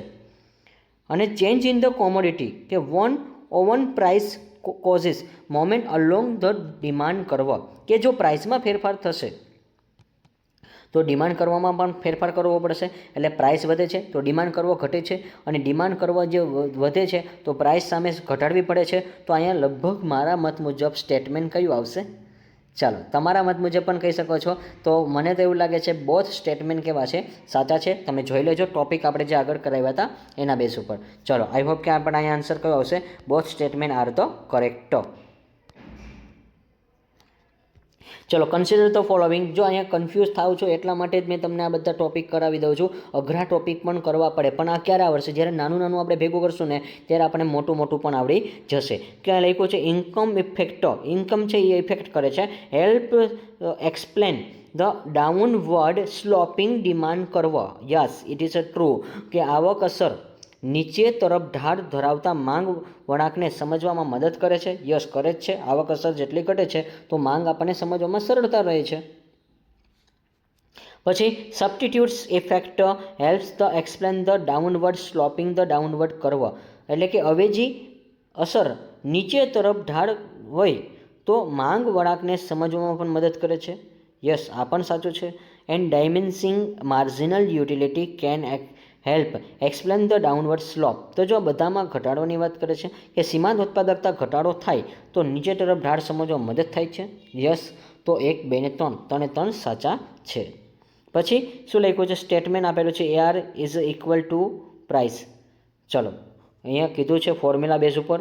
તો અહીંયા તમારે સ્ટેટમેન્ટ 1માં કીધું છે કે AR છે ને એ પ્રાઇસ ઇક્વલ છે. Yes, it is a true. પહેલું સ્ટેટમેન્ટ કેવું છે? સાચું છે. અને બીજામાં કીધું છે ARનું ફોર્મ્યુલા. તો ARનું ફોર્મ્યુલા આવું હતું ભાઈ, તમને કોઈ જોયું હતું ને? ARનું ફોર્મ્યુલા શું હતું? કે TRના છેદમાં Q, આવું આપણે કહેતા હતા. અને હા, જે આપણે TR છે તો TR એટલે ખબર ને ટોટલ રેવન્યુ કઈ રીતે શોધાય? કે P અને Qનો મલ્ટિપ્લિકેશન કરાય. શું? કે TRનું ફોર્મ્યુલા શું હતું? પ્રાઇસ અને ક્વોન્ટિટી આ બેનો ગુણાકાર કરવો પડે તો આપણને મળે. તો લગભગ આ બંને સાચા છે. તો 1 અને 2 એટલે both are 1 and 2 are true. આ બંને વિધાન સાચા છે. ચલો, પછી કન્સિડર ધ ફોલોવિંગ. આપણે સ્ટેટમેન્ટ જ છે એક પ્રકારનું. ફરી પાછા આપણે સ્ટેટમેન્ટ લાવ્યા છીએ તમારા માટે. Under the perfect competition AR marginal revenue સંપૂર્ણ સ્પર્ધા શું છે? AR અને MR બે સરખા છે. યસ, આ બંને કેવા છે? સરખા છે. કે સંપૂર્ણ જે સ્પર્ધા થાય છે અંડર પરફેક્ટ કોમ્પિટિશન છે એમાં એવરેજ રેવન્યુ અને માર્જિનલ રેવન્યુ બંને કેવા છે? સરખા છે. સરખા એટલે આ રીતે સરખું હોય ને ત્યારે એને સરખું કહેવાશે. જો આ રીતે સ્લોપ દોરીને ત્યારે. Under the perfect competition AR is equal to price. કે ARને આપણે પ્રાઇસ કીધી હતી ભાઈ, હમણાં મેં કીધું હતું કે AR એટલે પ્રાઇસ જ થાય, MR એટલે પ્રાઇસ જ થાય, યાદ રાખજો. પછી અંડર ધ ઇનપરફેક્ટ કોમ્પિટિશન. જો ઇમ્પરફેક્ટ કોમ્પિટિશનની વાત કરી છે. AR is greater than MR. AR છે એટલે એનાથી વધારે કોણ હોય છે? ગ્રેટર દેન MR વધુ હોય છે. અપૂર્ણ સ્પર્ધા હેઠળ AR સામાન્ય રીતે MR કરતાં વધારે હોય છે. એટલે MR કરતાં વધારે. તો આ વિધાન પણ કેવું છે? સાચું છે. મેં સ્લોપ કરીને કીધું હતું કે AR જેટલો લીટો હશે ને એનાથી વધારે કોણ હશે? નીચે જ હશે MR, તો એની નીચે જ જોવા મળે છે. ચલો, એટલે ના કરતાં વધુ થશે, AR કરતાં વધુ કોણ હોય છે? MR. ચલો, કયો ઓપ્શન આવશે? 41 નંબરમાં આવશે 1, 2 અને 3. 3 સ્લોપ સાચા છે. નેક્સ્ટ એના પછી આપણે આગળ વધીએ વિદ્યાર્થી મિત્રો. સ્ટેટમેન્ટ લાસ્ટ એન્ડ લાસ્ટ છે આપણું સ્ટેટમેન્ટ છે કે when demand is unitary elasticity more MR ઇઝ 0.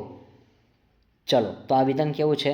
કે સાચું જ છે કે યુનિટરી શબ્દ હોય ત્યારે મેં 0 જ કીધું હતું. મેં તમને ઓલરેડી કીધું હતું કાં તો એક લેવાય કાં તો ઇક્વલ શબ્દ કહેવાય, તો યુનિટરી એટલે ઇક્વલ જ થાય. And unitary elasticity and total revenue maximum and constant at the relevant point, કે એકાત્મક સ્થિતિસ્થાપકતા પર કુલ આવક અને સંબંધિત બિંદુઓ મહત્તમ સ્થિર હોય છે. યસ, સ્થિર જ હોય છે. તો બોથ આર કરેક્ટ, કે બોથ સ્ટેટમેન્ટ સાચા છે. અહીંયા એક કોઈ સ્ટેટમેન્ટ એવું નથી કે ખોટું હોય છે. હવે સ્ટુડન્ટ્સ, તમને ઘણું બધું આવડી ગયું છે, તો હવે તમારા મેથ ધ ફોલોવિંગ લઈ લઉં છું. અહીંયા તમારા માટે 3 ઇમ્પોર્ટન્ટ ટોપિક લાવીશ મેથ ધ ફોલોવિંગમાં. તમારે હાઈટથી આન્સર ગોતવાના છે એટલા માટે. ચલો, price elasticity, income elasticity, cross elasticity અને આર્ક ઇલાસ્ટિસિટી, આ બધાના મેં કીધા હતા કે કોની અરે સંબંધ હોય છે. ચલો, આના બેઝ ઉપર તમારે આન્સર દેવાનો છે. તો જો પ્રાઇસ ઇલાસ્ટિસિટી છે ને એ હંમેશા આપણા પોતાના હોય, આપણી પોતાની રીતે નક્કી કરી શકીએ છીએ. આપણે કોઈને પૂછવા ન જવું પડે. તો ખાસ યાદ રાખજો કે મારા મત મુજબ જો પ્રાઇસવાળું જે છે તો એમાં શું આવશે? ઓવન પ્રાઇસ ઇલાસ્ટિસિટીમાં શું આવશે? ઓવન પ્રાઇસ આવશે. તો જો મેં પહેલું છે ને એ મેં ગોતી લીધું, તો અહીંયા જે 1 નંબર છે એમાં B આવશે, કે પ્રાઇસમાં કોણ આવશે? ઓવન. ચલો, તો મને પહેલું તો આવડી ગયું. તો મારે શું કરાય? પહેલાં અહીંયા જોવાય, આમાં નથી, આમાંય નથી, આમાંય નથી. તો હવે આપણો ઓપ્શન કયો આવે? B આવે. તો જો ઇન્કમ ઇલાસ્ટિસિટી છે એમાં શું આવે? ઇન્કમ જ આવે. ઇન્કમ આવે, પ્રાઇસમાં ઓવન આવે. આટલું યાદ રાખો એટલે આ 2 યાદ તો રહી જ જાય. હવે ક્રોસ હોય તો ક્રોસમાં શું આવે બેટા? તો ક્રોસમાં તો શું કીધું હતું બેટા? કે પ્રાઇસ ઓફ રિલેટેડ ગુડ્સ, કે સંબંધિત માલની કિંમત હોય છે. અને હા, આર્ક છે એમાં 2 સ્લોપ આવે. કેટલા? 2 પોઈન્ટ આવે છે. 2 પોઈન્ટ્સ હોય તો આર્ક આવે છે. તો થઈ તો ગયું, આન્સર આપણે આવી ગયો. ચલો, આઈ હોપ કે તમને યાદ પણ રહી જશે કે પ્રાઇસ હોય ત્યારે ઓવન શબ્દ યાદ રખાય, ઇન્કમ હોય ત્યારે ઇન્કમ ચેન્જ યાદ રખાય, અને ક્રોસ હોય ત્યારે રિલેટેડ ટુ ગુડ્સ શું આવશે? સંબંધિત માલ. ક્રોસમાં શું આવે? સંબંધ છે, કે વધે તો વધે, ઘટે તો ઘટે, વધે તો વધે, ઘટે તો ઘટે. એ સંબંધ છે. એક વસ્તુ વધે તો બીજી વસ્તુ વધે તો એને સંબંધ કહેવાય. મેં ચાનું ઉદાહરણ આપ્યું હતું અને કારનું પણ ઉદાહરણ આપ્યું હતું એટલા માટે. ચલો, પછી આર્ક ઇલાસ્ટિસિટી છે, તો આર્કમાં શું આવશે? 2 points. Between the 2 points, arc ઇલાસ્ટિસિટીમાં બિટવીન 2 પોઈન્ટ્સ. તો આ હોપ કે તમને યાદ રહી ગયા હશે. ચલો, નંબર એના પછીનું જે છે એ હવે અહીંયા મેથ ધ ફોલોવિંગ તમારે કરવાનું છે. Perfect in elasticity. હવે ઇન ઇલાસ્ટિક એટલે સંપૂર્ણ રીતે સ્થાપિત ન હોય એવું. તો ભાઈ પહેલાં તો હું તો એમ જ કહું, મને જે આવડે ને હું એ જ કરવાનો હોય.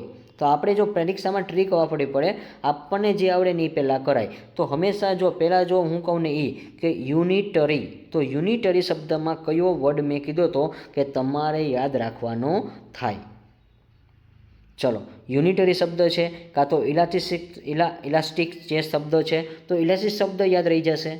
એમાં પણ કયો ઓપ્શન આવે છે એ પણ તમે કહી શકો છો. તો જો કાં તો પહેલું લેવાય કાં તો છેલ્લું લેવાય. હંમેશા આ પહેલાં બે ખાસ જોવાના. આ 2 તમને આવડી જાય ને તો તમારું 50% સોલ્વ થઈ જશે. હવે પરફેક્ટ ઇન ઇલાસ્ટિસિટી, અને અહીંયા આપણને કીધું છે ઇલાસ્ટિક. તો ઇલાસ્ટિકમાં શું આવશે? એટલે જે સ્થિતિસ્થાપક હોય છે એવું. તો આપણે નંબર 4 છે ને એના બેઝ ઉપર જોવા જાય. ચલો, નંબર 4 ઉપર આપણે જોવા જવાનું છે. તો એ કેમાં આવશે? ઇલાસ્ટિસિટી વર્ડ છે ને બેટા મેં કીધો તો ગ્રેટર ધેન 1 આવે ને તો કરાય, બાકી કરાય નહીં. તો જો ગ્રેટર ધેન 1 અહીંયા આપણને આપેલો છે. ડન. તો છેલ્લામાં શું આવે છે? ડી આવે છે. શું આવે છે? ડી. 4 નંબરમાં ડી આવે છે એટલા માટે. ચલો, તો આના બેઝ ઉપર આપણે ઓપ્શન જોશું. ચલો, હવે તમને ઘણીવાર એવું થશે કે આવા અઘરા આપણને પૂછાશે કે યસ ઇલાસ્ટિસિટી છે તેમાં ડી આવે છે. ડન. ચલો, તો હવે તમે કન્ફ્યુઝ થશો. શું કામ? કે અહીંયા ડી નથી આપ્યું, આમાં ડી છે, આમાં બી ડી છે, આમાં બી ડી છે. તો શું કરશો? ચલો આગળ તો વધવું જ પડશે. ચલો કાંઈ વાંધો નહીં, આપણે વધી જશું, એમાં કાંઈ ખોટું નથી. તો જો પરફેક્ટ ઇન ઇલાસ્ટિસિટી, જો અહીંયા ઇન ઇલાસ્ટિક છે અને અહીંયા પરફેક્ટ ઇલાસ્ટિક છે. આ બંનેમાં જો ઘણો ફેર છે. મેં તમને જ્યારે મોટા ક્વેશ્ચન કરાવ્યા હતા ત્યારે નાના નાના ક્વેશ્ચન મેં પહેલાં કરાવ્યા હતા. નાના નાના ક્વેશ્ચનમાં મેં તમને સમજાવ્યું હતું. તો જો ઇન ઇલાસ્ટિક હોય ત્યારે હંમેશા આન્સર કયો આવે? 0. શું આવે? 0. તો હવે આપણે આગળ વધીએ છીએ એટલા માટે. તો જો હવે અહીંયા બી આવશે, તો બી વાળો ઓપ્શન આમાં છે નહીં. તો ખાસ તમારે યાદ રાખવાનો છે એટલા માટે. અને યુનિટરી હોય ત્યારે યુનિટરીમાં આપણે બરાબર ઇક્વલ 1 હોઈ શકે છે એટલા માટે મેં કીધું હતું ભાઈ યુનિટરી શબ્દ હોય તો 1 તમે કરશો. આમાં તમે મોસ્ટ ઓફ 0 જોઈને કર્યું હશે તો આન્સર ખોટો પડશે એટલા માટે. અને હા, પરફેક્ટ ઇલાસ્ટિસિટી હોય ત્યારે એને કહેવાશે ઇન્ફિનિટિવ. તો આ બે વર્ડ તો મેં કીધું હતું ભાઈ પરફેક્ટ શબ્દ હોય ને ત્યારે યાદ રાખજો. આ મેં તમને ત્યારે 2-3 વાર બોલ્યો હતો ઉપરે કે પરફેક્ટમાં ઇન શબ્દ હોય તો 0 આવે અને ઇલાસ્ટિક શબ્દ હોય તો શું આવે? ઇન્ફિનિટિવ આવે. ચલો, આઈ હોપ કે તમારો આન્સર અહીંયા આવી ગયો હશે બધા વિદ્યાર્થી મિત્રો. પહેલામાં કયું આવશે? બી આવશે. ચલો, બધામાં પેન બદલાવીને કરાવી દઉં છું. પછી અહીંયા આપણે શું આવશે? એ ઓપ્શન આવશે. પછી કયું છે? Perfect elastic. તો ઇલાસ્ટિક હોય ત્યારે એમાં આપણે ઓપ્શન નંબર ઇન્ફિનિટિવ કરશું. જો પરફેક્ટ ઇલાસ્ટિક હોય તો ઇન્ફિનિટિવ અને પરફેક્ટ ઇન ઇલાસ્ટિક હોય તો કયો ઓપ્શન આવશે? હજી કહું છું, E0 આવશે. ઇન ઇલાસ્ટિક હોય તો 0 આવશે અને ઇલાસ્ટિક હોય તો ઇન્ફિનિટિવ આવશે. પણ પરફેક્ટમાં યાદ રાખજો. ડન. તો હવે આ આન્સર તમને ખબર જ છે એટલા માટે. ચલો, અહીંયા પણ તમારે આન્સર દેવાનો છે. પરફેક્ટ કોમ્પિટિશન, ઇનપરફેક્ટ કોમ્પિટિશન છે. હવે પરફેક્ટ કોમ્પિટિશન અને ઇનપરફેક્ટ કોમ્પિટિશન કોને કહેવાશે એના બેઝ ઉપર આપણે આન્સર ગોતવાનો છે.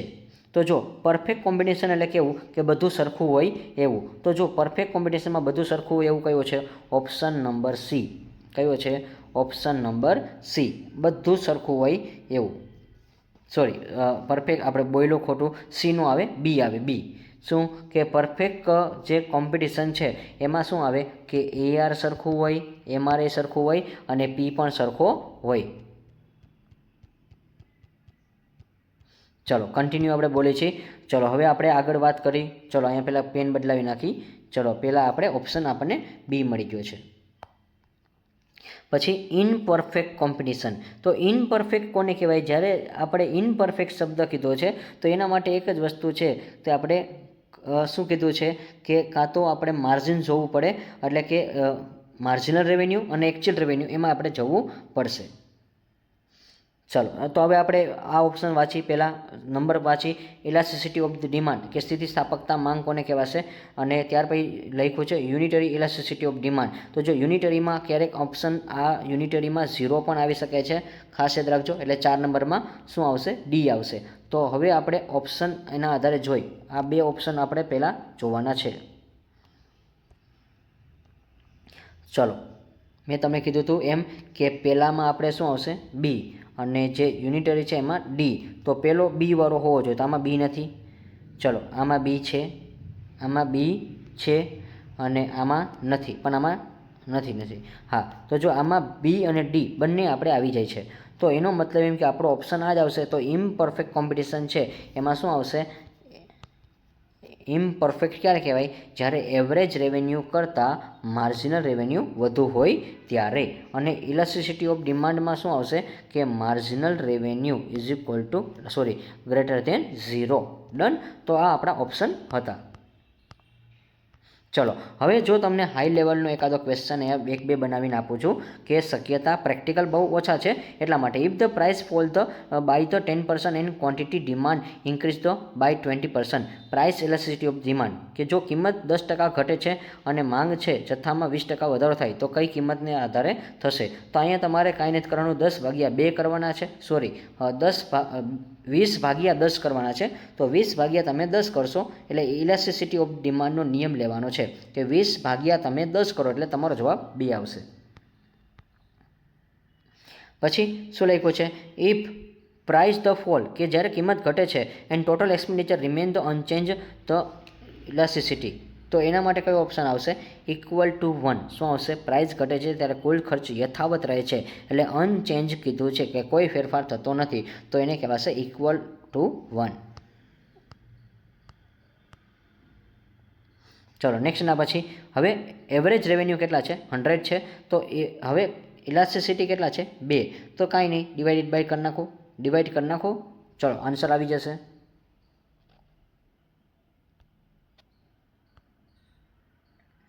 ચલો તો નેક્સ્ટના પછી હવે એવરેજ કેટલું છે? તો એવરેજ રેવન્યુ 100 છે અને ઇલાસ્ટિસિટી કેટલું છે? 1 છે. તો 1માંથી 1 તમે કટ કરો એટલે 0 થઈ જશે. ચલો તો અહીંયા આપણો ઓપ્શન કયો આવશે વિદ્યાર્થી મિત્રો? તો હંમેશા એક વસ્તુ યાદ રાખજો કે જો 1માંથી 1 જાય, પહેલાં 100 લીધા, 1 - 1, તો 1 - 1 એટલે કેટલો થાય? 0. તો 0નો કોઈ દી ગુણાકાર થાય નહીં.